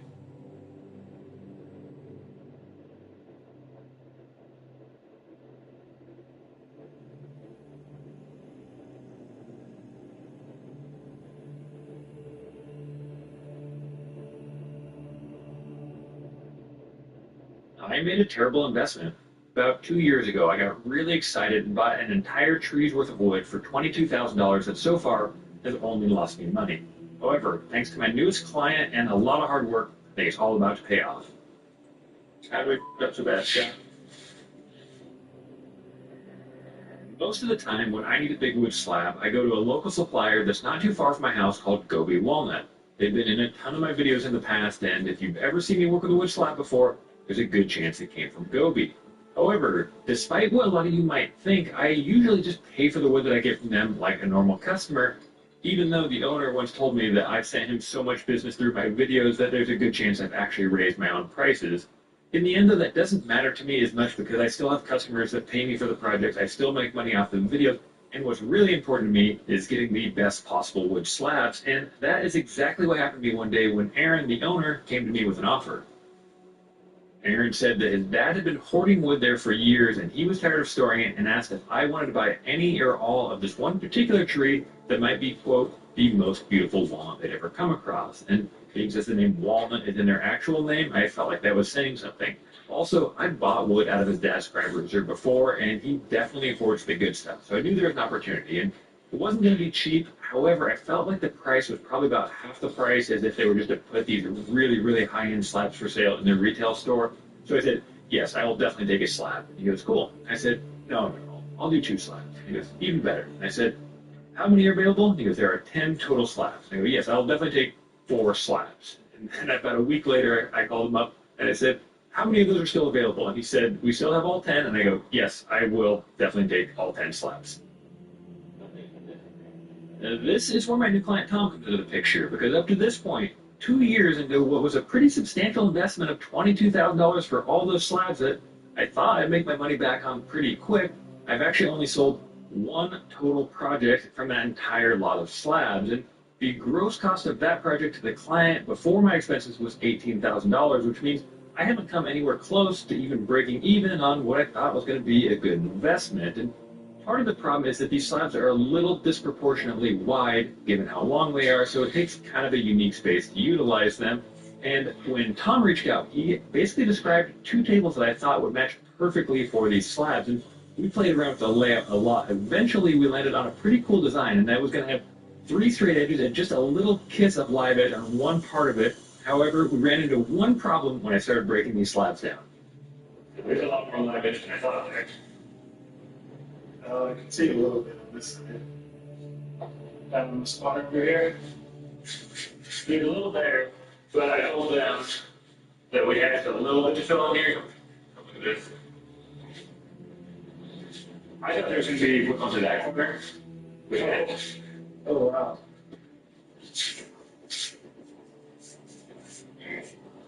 So how much you're watching? We'll make it right. Moments like that give me a little bit of anxiety, but for the most part, my job isn't too bad because I quit my real job a little over 4 years ago now, and it's been fantastic for the most part. No boss, no annoying coworkers, only Scott. And the worst thing he does is occasionally beat me at ping pong. Oh, one thing I do have though is the comment section. I found a pretty good coping mechanism though, and that is to craft a reply and post it to my Instagram stories. However, it might not be the best practice for you to post your boss's annoying after-hour messages to your Instagram stories. Although I genuinely hope you do. A more job-secure alternative for you might be finding a therapist to talk with. Unlike your Instagram stories, therapy is a safe place to talk about what's bothering you with guided help from an expert. And you don't need to have a clinical mental health issue like depression or anxiety to benefit from it. Just having a therapist you can vent to could really help with your everyday life. A really easy entry into therapy is today's sponsor, BetterHelp. You just fill it. If I'd used a liquid dye, it could actually stain almost all the way through that piece of wood. I did have a minor to medium-sized problem when we were surfacing that smaller slab, and that is that the planer caught the cross grain just wrong and actually broke out about a 3-inch by 2-inch section of the wood, and it did it kind of roughly, where there's not a nice clean way to glue it back together. There's going to be some gaps. So this is the best possible way to glue something together when you have those gaps and you can't get a really tight clamp on it. This is a thickening agent. I think it's silica or something, and it's used in the assembly of boats. And this stuff has some incredible holding power. I've been using this for years. It works so well for projects like this that I basically mixed it up to this peanut butter consistency. And for this stuff, the holding power really comes in the fact that it's just really, really stickier. The adhesive is really strong. Not that you need to get a nice tight clamp on it, and it will do a great job at filling those gaps that are going to inevitably be there. So you can see it kind of fits in, and I'm just going to put a little bit of weight on it to hold it snug, but you do not need to over clamp this. It will be very strong. My twin brother, who I have to say hasn't aged as gracefully, I still feel really sorry for me. Except for TJ. TJ is not letting this go. He is absolutely hammering me. And I literally wanted to cry, except for the fact that I would do the exact same thing if I was TJ. So that was the most embarrassing experience in my life today, thanks to my friend TJ and my poor skills. So if you're ever nervous about an upcoming public speaking event at work or starting your own YouTube channel, remember, it will never be as embarrassing as striking out twice in slow-pitch softball in front of your friends, bosses, and a bunch of cute girls. I've told that story to a few people in the past, but never potentially 1 million+ people, and I gotta say, it's kind of nice. It's like crowdsourcing therapy. So, if you want to give it a shot, leave your most embarrassing story in the comments and everybody can upvote or downvote them, and if one of them's good enough, I'll tell it in a future video, so make sure you're prepared for me to share that. Anyway, back to the actual woodworking. The piece of wood that I'm cutting here, I'm trying to find the prettiest possible piece to make a bow tie out of, but also a piece that really matches the wood closely, because I don't want it to really jump out at you. I want it just to be a nice, subtle highlight. If you look at it closely, you can really see the figure and the color and the grains in it. And I'm only putting one bow tie on this entire table, or at least one visible bow tie. There is one underneath the table that you actually won't see, but this one is going to be on the end grain. There was only one crack that looked really suspicious to me, or one that I was really worried about cracking down the line. So I'm going to put one subtle bow tie on the end grain. The rest of it's going to be completely clean and just a solid wood slab. If you don't have a marking knife, or if you're embarrassed that your current marking knife is not made of Damascus steel, the Blacktail Studio Damascus marking knife is back in stock. They generally sell out fairly quickly, and they do take us a little while to order. But if you are looking for a new marking knife that is made of Damascus, there's a link in the description you can check out. I probably have 50 chisels to do the exact same thing, but for some reason I refuse to buy the plunge base for this trim router that I use all the time. So now I have to do this really sketchy, dangerous lean that causes it to smoke, especially when paired with a dull blade. And yeah, as you can imagine, this is pretty dangerous. So I know, I will buy the plunge base. Don't do what I do. I'm going to buy that plunge base just as soon as I buy this one other chisel that I want. If you've never done an inlay into end grain, it's kind of fun. It's a nice change of pace because instead of trying to slice across the wood fibers, you're actually going with the wood fibers. So it goes really easy, and it's kind of a nice, smooth sensation as you're running that chisel along those fibers. The only part I don't like is trying to do it on my knees or trying to do it perpendicular to the end like this. Sometimes when I do these end grain ones, I like to tip the whole table up on its end and do it up on a ladder. This time I just really didn't want to get into all that, so it's a little bit more work or a little bit more awkward doing it, but in the end it's just kind of a fun change of pace.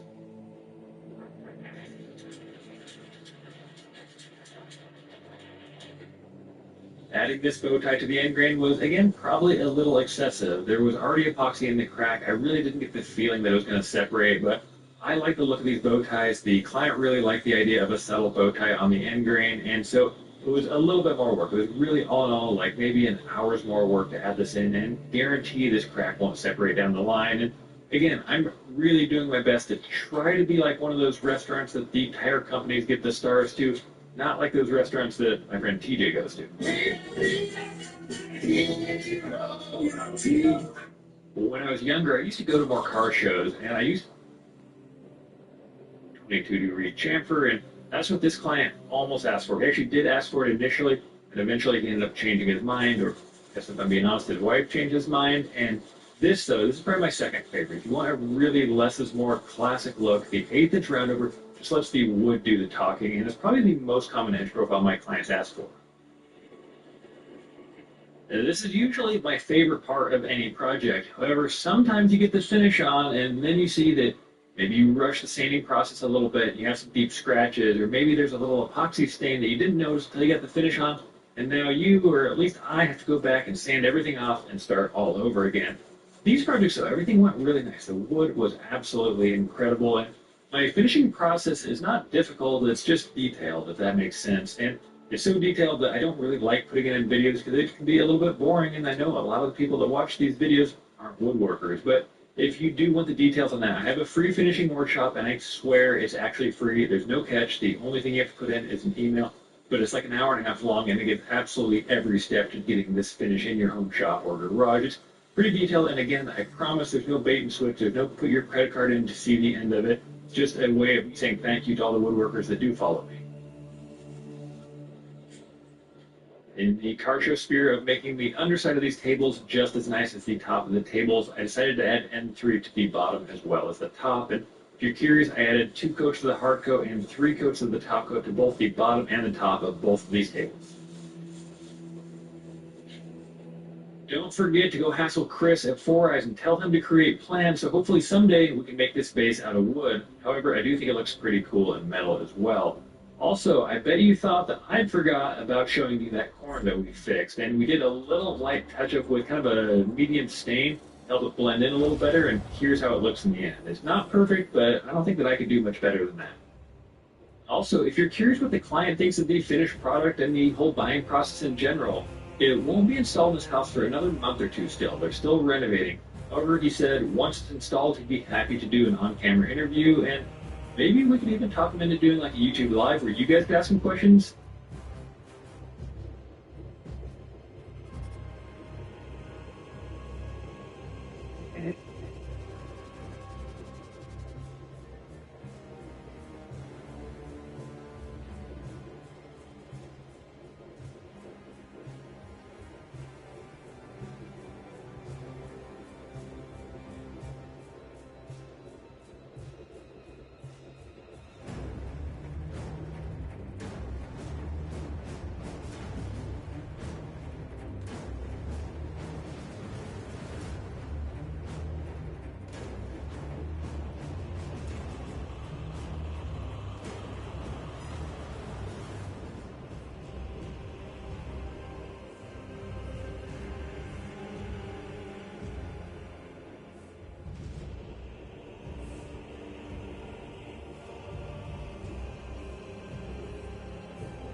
Astartes, Space Marine 2 is here, but before you go blasting pyramids and confronting the forces of chaos, there are a few things you need to know. My name is Kodiak, this is Legacy Gaming, and here's everything we wish to consider about Saber Interactive's new game, Warhammer 40k, Space Marine 2. Before we dive in, let's level set. Our team has been playing Space Marine 2 for weeks now. First in a preview build, and then in a full review build, so before you start commenting, this game just came out. Yes, we know. Check this. Both Livid and our good buddy Tragic have spent hundreds, yes, hundreds of hours leveling up every class, unlocking every perk, upgrading every weapon relic here, the list goes on. By the will of the Emperor, we have fought and bled for this game, and along the way, our team has learned strict 1, 2, and today, we're sharing that knowledge with you all. So, strap in. One of the most valuable resources in Space Marine 2 is requisition. You learn it by doing pretty much everything, but it's not necessarily plentiful. As you start leveling class, you'll be tempted to spend your hard-earned requisition on everything. Task perks, customization options, and everything in between.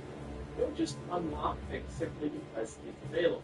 If you do that, you will quickly run out of requisition and be forced to grind more operations or more requisition just so you can purchase what you actually need. You can gain a slight leg up by completing all of your flash trials first, so that you'll around 450 requisition, as well as a healthy chunk of master crafting data tokens, which you'll need for upgrading weapons, without ever stepping foot into a mission. It's not a windfall, but it is a solid start. We also just want to point out that there is a cap on the amount of requisition and data you can store. Requisition is capped at 990, but you really start earning a lot per mission at higher difficulties. Make sure you are spending it on your cosmetic unlocks at the very least, so you aren't wasting it. Armory data, on the other hand, is capped at 20 per tier. A fun little fact with these is that once you're pushing into the higher difficulties more often, you can actually use higher tier data tokens to unlock lower tier items. That way, you aren't forced to run a ton of lower tier missions with high level characters. Also found throughout each mission is an Armory data servo stall. These are small floating interactables that are located once per mission randomly in one of several fixed spawn locations. Like right-clicks and successfully extracting new game and Armory data token, which you'll need to upgrade your weapons within the game's progression system. If you want to learn more about the nuances of these systems, check out the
video we've already released on the channel. There's no real trick with finding these servo skulls, just keep your head on a swivel to track down these potential locations they can spawn. Additionally, some maps will occasionally spawn an additional mini-boss encounter. This includes things like health root, artifacts, and neuro growth at launch. Successfully killing heavy-hitting enemies will reward your team with an additional armory data token based on the difficulty tier of the map. Of course, just like the Servo Skull, you still need to successfully complete the mission and play the board. In a similar vein, players can actively track down Guardian Relics and Gene Seeds. These spawn randomly at potential fixed locations throughout an operation. They provide powerful benefits or bonuses to you and your squad. Guardian Relics grant you a free self-revive without taking on the mortal wounds. They're even more potent than you might think. The real strength of the Guardian Relic is that it can actually purge the mortal wound debuff, so while you might be tempted to self-revive as soon as you go down, don't. Wait for a teammate to revive you, get that mortal wound, and if you die again, self-revive by finally consuming the relic. This will purge the mortal wound and allow you to get down and revive an additional time before the mortal wound is back. Utilizing the Guardian Relic in this manner gives you 4 lives before you're on the baseline timer, which is massive on harder difficulties. This also means that while you have a Guardian Relic, skins are much less few, but more valuable teammates. As for the Gene Seed, this is an item you need to locate once again that's randomized across fixed positions. Once you pick up the item, you cannot, and I repeat, cannot get incapacitated. If you do that at any time while holding this item, it will be lost for the rest of the mission. When someone picks up the Gene Seed, they become the VIP, and the rest of your team can do everything in their power to ensure the Gene Seed carrier successfully extracts without ever going down. The Vanguard and Sniper classes both make excellent Gene Seed carriers, as their Gene Death perk does not trigger the item drop. Extracting with the Gene Seed will reward your entire team with a large XP bonus that scales based on your mission difficulty. If you don't want to risk losing the Gene Seed during a larger encounters, you may come across a Guardian Relic. Your Gene Seed holder can actually swap for that relic, dropping the Gene Seed on the ground. Your whole team can then leave it there until the encounter is over and return for it when the threat is gone. I should also note that you can check to see what items stims your squad mates have on their persons by pressing and holding tab, which brings up an overlay menu, perfect for knowing who needs what amongst your team. Get good at doing all of these things while progressing your character and weapons, and shave off fun right now. Expanding on that last tip a bit, staying alive is much easier said than done, and at some point, you'll need to use a medic-based stim kit to bounce back after taking some damage in your health pool. Medicaid is great at restoring health, but it can also remove the mortal wounds debuff you receive after dying and being revived. If you die again after having a mortal wound, you're noted by the skull icon that shows up to the left of your health bar. You'll be forced to hear a respawn timer, which takes you out of the play for an extended period of time based on the mission's difficulty. But if you use a Medicaid stim kit to remove the debuff, your squad mates can continue to bring you back by reviving you. Knowing what to forego, taking a stim kit in favor of ensuring your team remove their mortal wound would often be key to higher difficulties. There is something special to note here. Simply pulling the healing through a contested health proc or in the Bulwark's unique perk that restores you to full health will not remove a mortal wound. Stim kits are the only item that can do this, but only if that stim kit will result in you overhealing your health bar. If you're at all planning on playing more than one class in Space Marine 2, one of the biggest things to keep in mind when starting out is to invest in weapons that will serve you well across multiple classes. Why do we care about this? Well, you don't want to be running Tier 1 missions every time you start a new class. Having at least one weapon in your available arsenal fully leveled from the previous class will allow you to deal with threats much more effectively at a lower level. For instance, weapons like the Bolt Pistol, Plasma Pistol, King Sword, and Bolt Carbine are available across multiple classes. Having a strong sidearm or melee weapon can help bridge the gap in damage that your low-level primary weapon is bringing to the table. Sniper, for instance, is a class that makes a bit more early investment before it really shines. We often don't recommend leveling that class first. Once you get a maxed out Bolt Pistol, you can slap that on and you'll easily be able to keep up with nearly any mission difficulty. With those weapons leveled up, you can then take classes into average or substantial missions much faster than you'd normally be able to, allowing you to gain XP at an accelerated rate. Understanding contestant health is also very important in Space Marine 2. When you take damage, you'll notice that the section of your health bar turns white. After a short duration, this will begin to complete until it reaches the red portion of your health bar. While you have contested health, dealing damage to enemies will restore a portion of that health at a speed based on the amount of damage that you deal to enemies.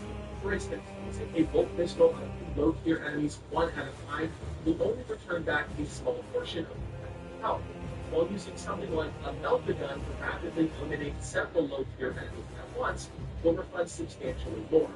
The key here is speed and volume. Additionally, if you have contested health and enter into an execution state with an enemy, this will pause your contested health from completing.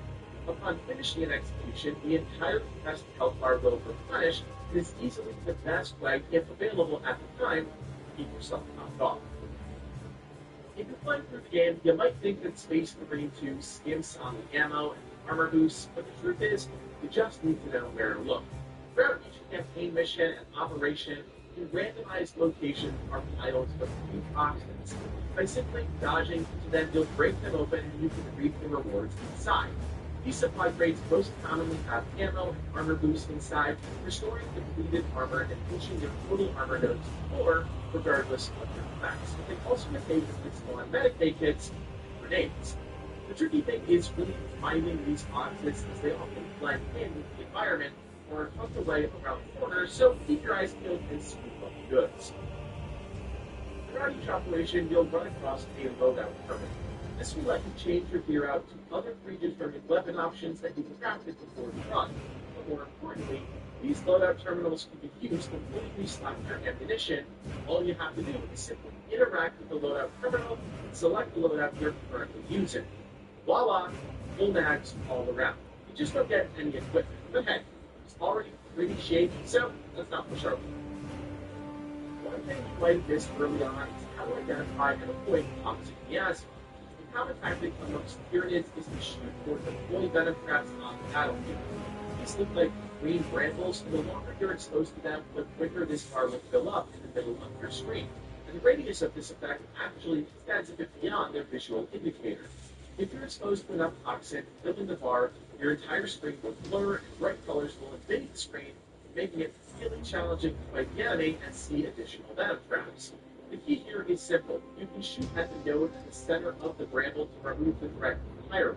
Whenever you see a warrior with a venom cannon, everyone on the team should be prepared to shoot these nodes off the ground as soon as they're deployed. If some of these do get out, it's not the end of the world. Just clean them up quickly because they can overwhelm you. I think it's also important for players new to the Warhammer 40k universe to understand how Tyranids actually work as a faction, because a core mechanic comes into play when fighting them. Tyranids are a hive mind, where the elites directly control groups of lesser units through what is called synapse. When the elites kill nearby lesser units whose connection to the hive mind either go feral or straight up die. This mechanic is core to fighting them. You'll have hordes of smaller units constantly in your sight. If you prioritize and kill the bigger elites before or during a fight, the majority of units around them will die.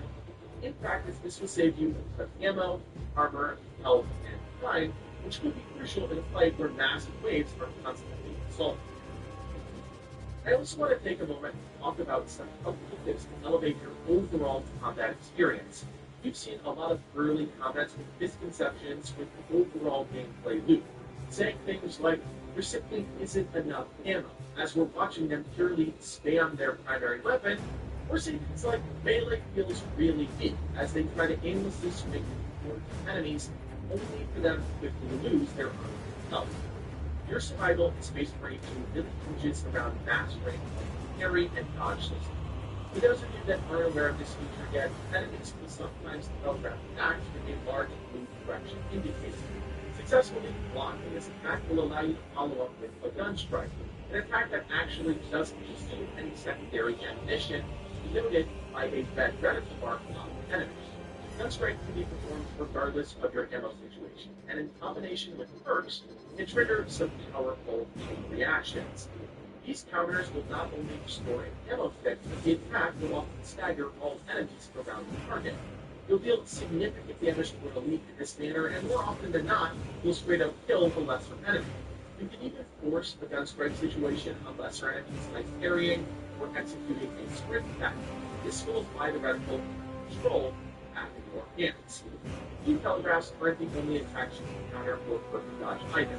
Other attacks from elites and even smaller enemies that are leaping at you can be perfect parry. Again, resulting in a gun strike outright killing a lesser enemy and staggering others around larger ones. Additionally, heavy attacks or running charge attacks can also knock lesser enemies down, and this is actually essential to master. As you push into higher difficulties, you're going to need a constant way to regenerate armor in combat. Juggling between dealing range damage, melee attacks, and knocking enemies down will let you often keep your health pool safe by keeping 1 or 2 armor nodes full through your quick gun strike executions. You can do this as often as you're able, which I guarantee will save a lot of you in more hectic encounters. For some of the slower classes, especially ones without melee weapons such as the heavy, this becomes even more imperative. It might seem silly if you've played for dozens of hours, but if you're new to Space Marine 2, you might miss this simple trick. By pressing escape on your keyboard or start on a controller, you'll see a full melee combination that's similar.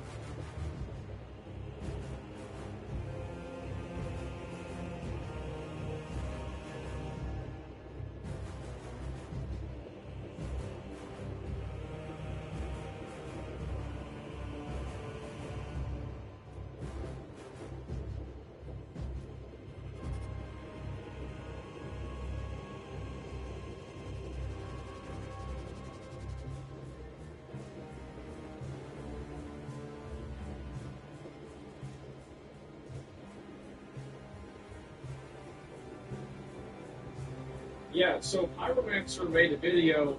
So yesterday, Pyromancer was on Twitter saying negative shit about me, right? And I'll see if I can find a post about it. In the WoW space this week, we had a major content creator sending his community after a woman who dared to speak up for equity and representation. In the Final Fantasy XIV space, we've seen several women speak out against mistreatment in the competitive space. Please treat women with respect, be it online, in games, in real life, or literally anywhere. They are, believe it or not, human beings. He did a post like this and he was calling me out, and then I responded to it, and he made a video about, he reached out to me, he made a video about, who will watch the video, this is a follow-up. Whatever about that video. But I just wanted to address what is going on right now with Aspen Gold. Oh, that's me. I want everyone to know that I've been out of town since the 13th, and literally just came home to a shitstorm of yeah, I know. Drama and harassment and dislike bombing and people unsubbing from my channel, and didn't know what the fuck was going on. Okay? Let me make something very clear to everybody. My editor runs my Twitter page, and this weekend, while I was out of town, without insulting me, he made a tweet that was pretty well directed at Aspen Gold. I want to be clear about something. I do believe that we should... to be fair, it was not well directed at me. It explicitly states that it was referring to me. So it's not like... It literally says what I'm referring to. They literally said. It's not like it's some sort of like talking around it thing. Like there it is. You don't have representation. Okay, if you think that defending women's rights and their ability to speak up and have their voice heard. Women's rights are missed here. When we talk about women's rights.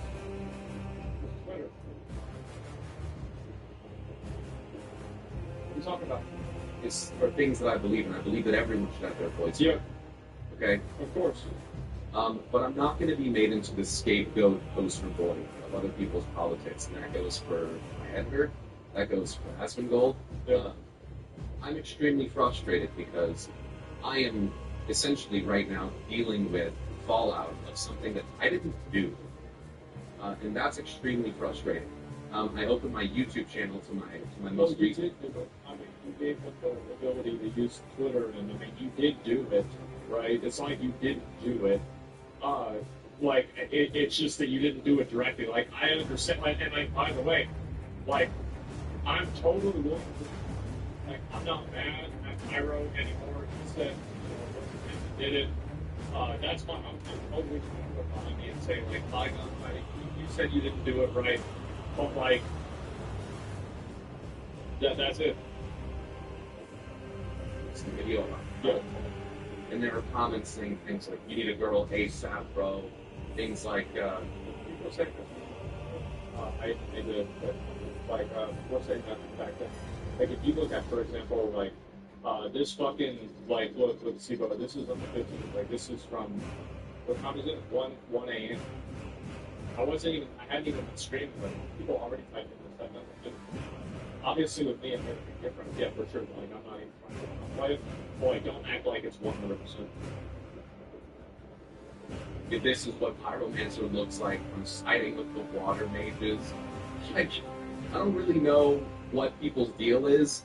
Someone's commenting something along the lines of, "Oh, you say whatever you want about other people, but the moment they say something back, you fold." Guys, I literally didn't say anything.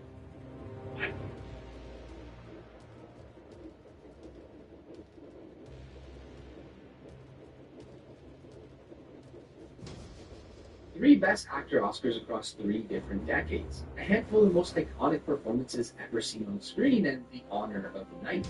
Daniel Day-Lewis is one of a kind. When discussing the greatest actors of all time, 2 names often come up, Marlon Brando and Daniel Day-Lewis. Brando was a pioneer of method acting, a form of acting in which one understands and truly embodies the character. But Brando walked so Day-Lewis could run, because Daniel Day-Lewis truly transforms into his characters with an unmatched level of intensity both on and off screen. We're talking about only using 1 foot while on set, spending a few days in a jail cell, and even dedicating a year to learning how to make dresses for the role. There's a list of extraordinary things he has done to prepare or immerse himself in the character that I had to triple check to make sure I was reading everything. This is by far the most interesting video we've made about a person, prestigious and private actor, so selective that he has only starred in 6 films of this century. So in this video, we're diving into all of the best moments of Daniel Day-Lewis' career, both on and off screen, that really proved he's one of the best. Daniel Day-Lewis was born in London in 1957 to an Irish father and an English mother. After relocating,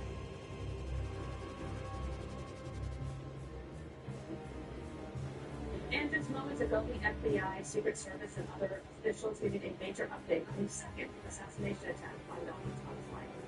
Watch this here. Subject who did not have line of sight to the former president fled the scene.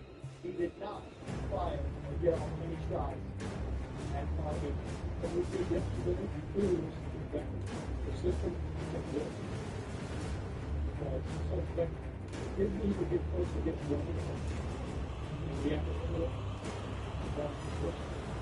They come as they get chilling in detail on the assassin, including what he was doing right before getting caught. New records show that 58-year-old Ryan Booth was lying in wait, spending nearly 12 hours hiding in the sniper's nest near Gulfport before being detected. The Secret Service agent opening fire after spotting a rifle poking through a chain-link fence while the former president was golfing, causing the suspect to flee in a car until cops fired.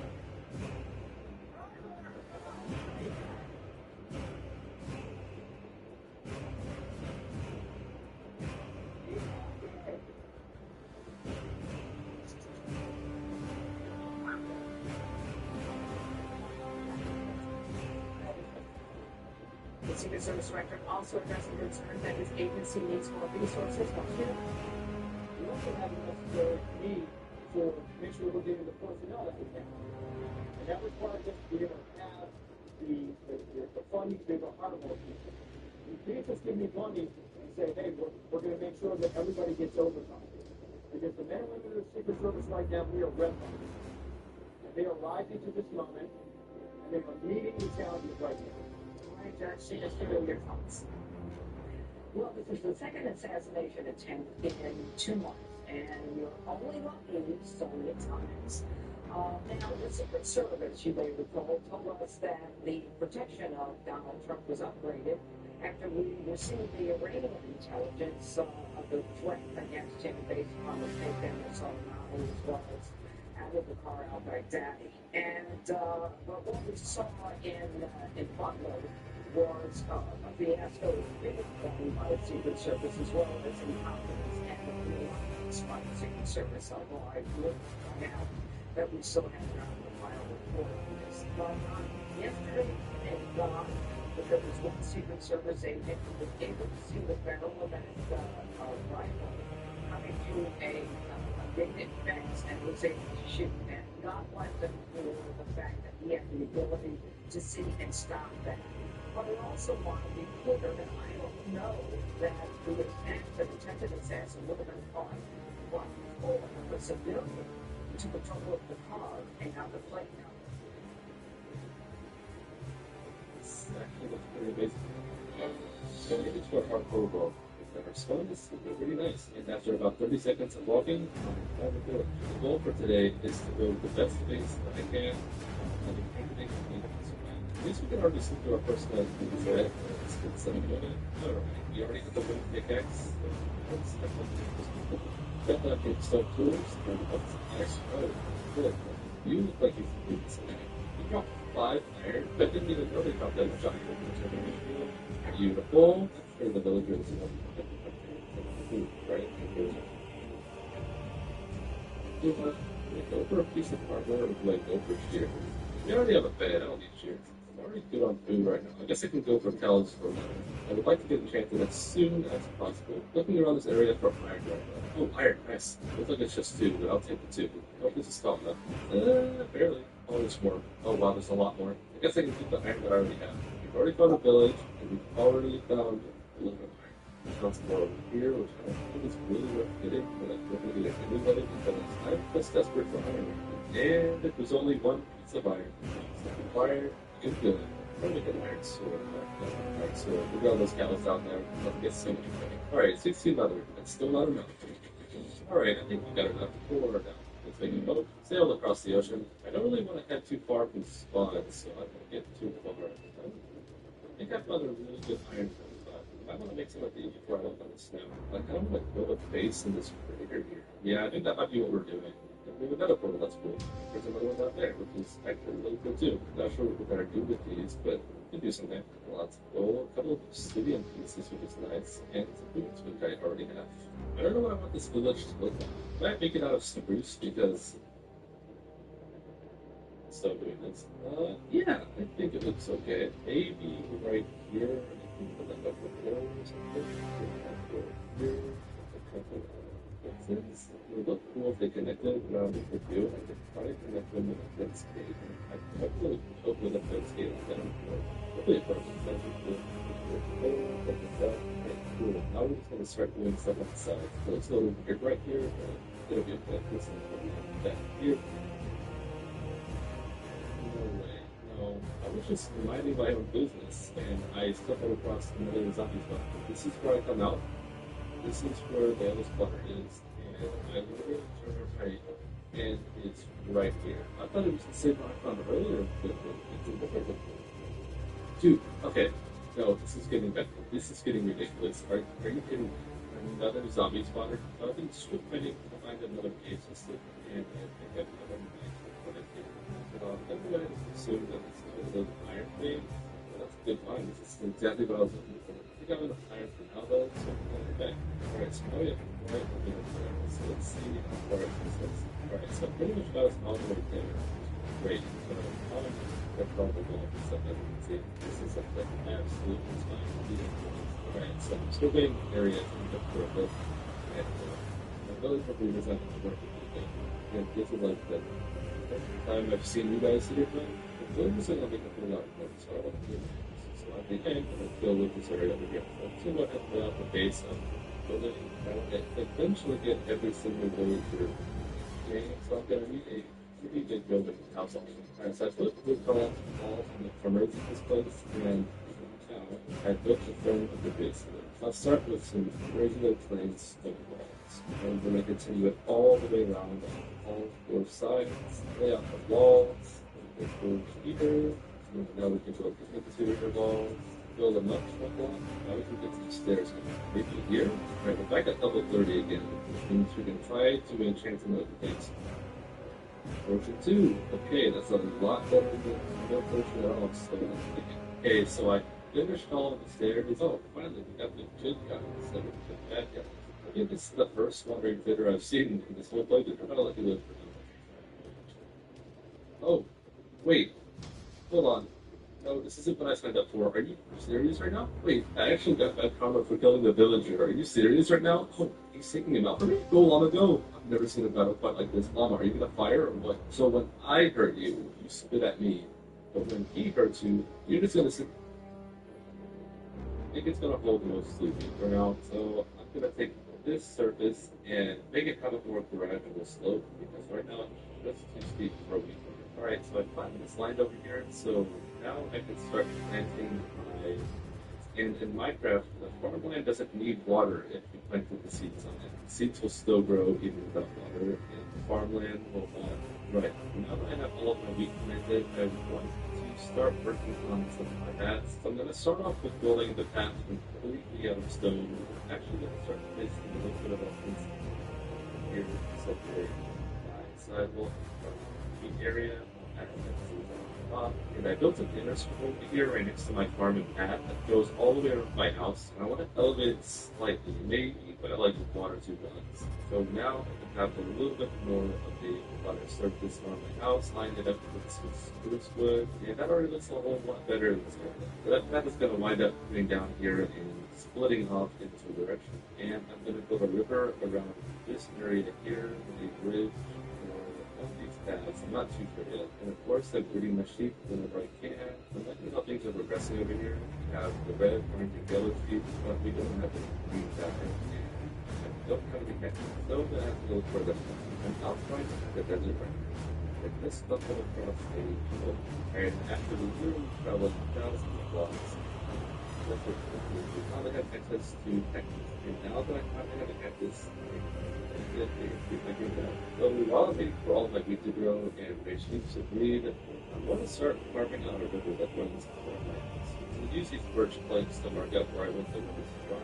I'm thinking it's going to come from this area, and I'm going to run it right in front of my wheat farm. So now I'm going to start taking it out and trying to shape it so it looks actually decent. I'm not the best at building rivers, so it's just going to be a very interesting project to say the least. I think that's a small enough river. Now all I need to do is cover up all of the holes, but place the water on top, and fill it a lot easier.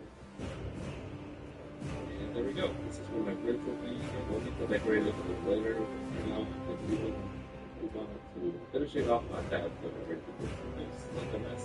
I ran out of fruit to put shoot, so at detailing, and I filled out most of it up here with the normal stone, and now I have to detail it. Isn't this rare? I wish I had like a name tag or something, but I still want to craft it on here. It's okay. I added more detail to the path over here, and in the front, I added some decoration and used the very places. So the only thing I have left to do for this section is to detail the path in this area, finish the wall that runs on the back side, and do something with this area right here. Then afterwards, we have to move the path to the side to the building and the liquor trade hall. And after that, I'd like to get a smaller building dedicated to the development. And over here, we have the here, detail all the paths that go around the river. Okay?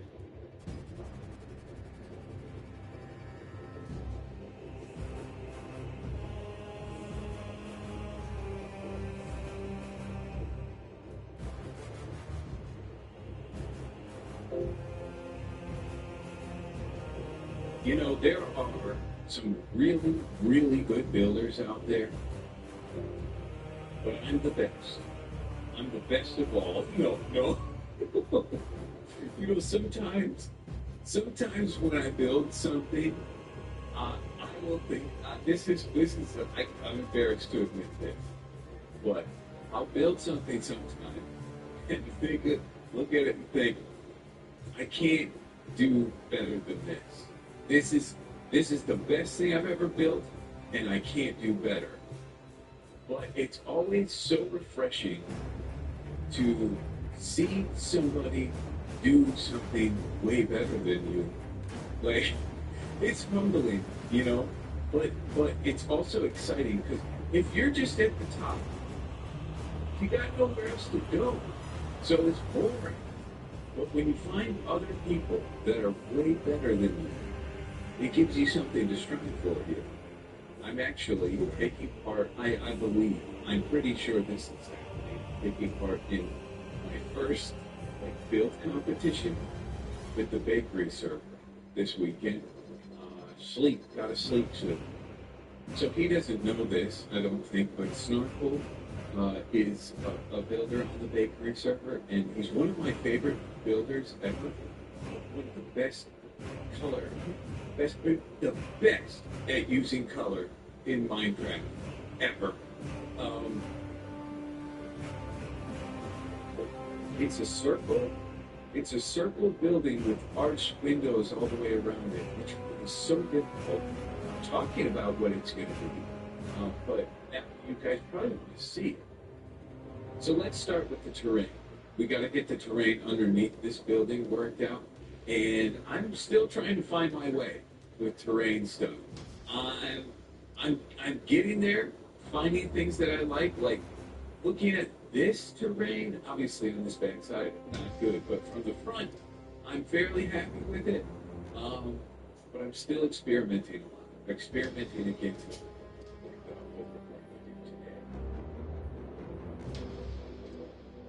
So I'm sure some of you can tell that B-Dubs is on a little bit of a journey with his microphone settings. This journey comes with a story of embarrassment and a lesson. So, oh, silly B-Dubs. Here we are with our terrain that we have created, and I'm pretty happy with it. This is now going to help me, give me a better opportunity to explain more closely what I was talking about from a distance. Oh boy, this view here. Let's just go into the fast flying camera. This view here, that's looking real good. The distant view on this is nice. Primarily from this angle, because this is where we're going to see it from the most. But the up close, let's get closer now, shall we? The up close is a little rougher. It's not terrible. But I think the best way for me to explain this is if we go into the kitchen. I could show you exactly how I arrived at this sort of shape. So the mod is called Axion, and it's regular Minecraft most of the time, but when you hit the right shift, you go to this, and you can get a bunch of other cool things that are helping me kind of reshape the way I think about building terrain. It's actually the ability to zoom way out is super nice.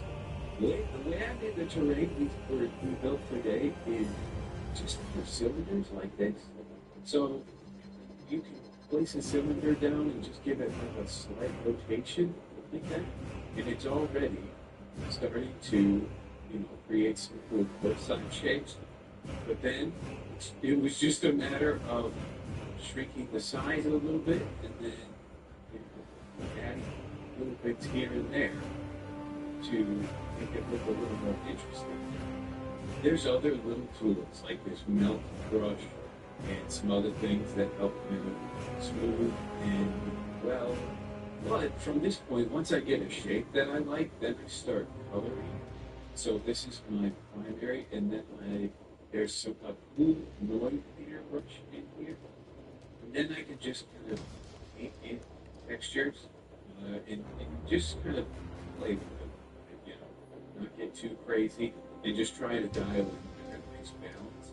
And then from there, I start picking actual Minecraft blocks that I want to be in these places.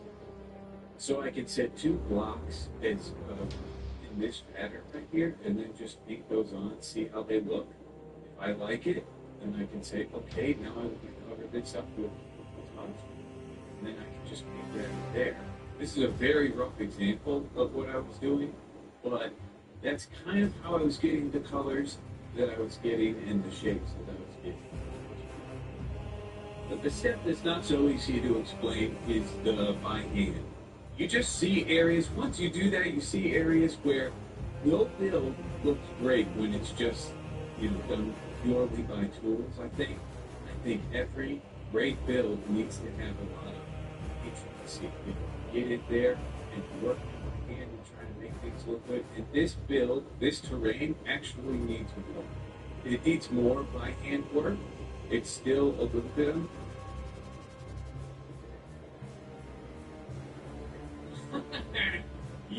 yeah. No inside, no interior. There will be one day, but it's not important.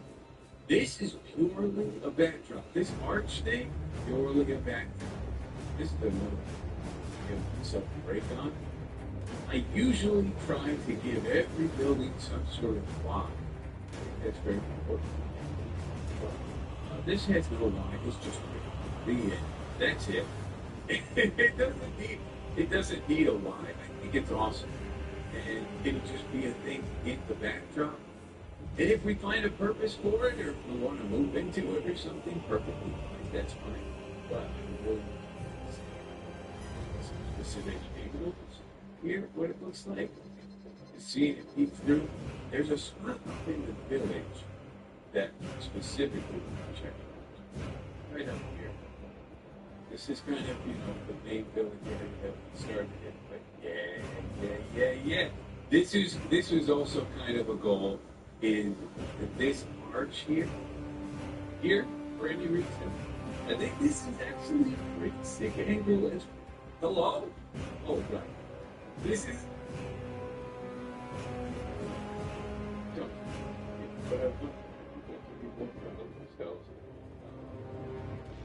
I'm stammering over my thoughts a little bit. What an idiot. I hate me. No, I'm kidding. I'm trying to reinforce, like, it's good to say good things about yourself and be proud of yourself when you do a good job for you, you know. I joke about the best builder in the world thing. I joke, that's totally a joke, obviously. But this is maybe the best build I've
salads.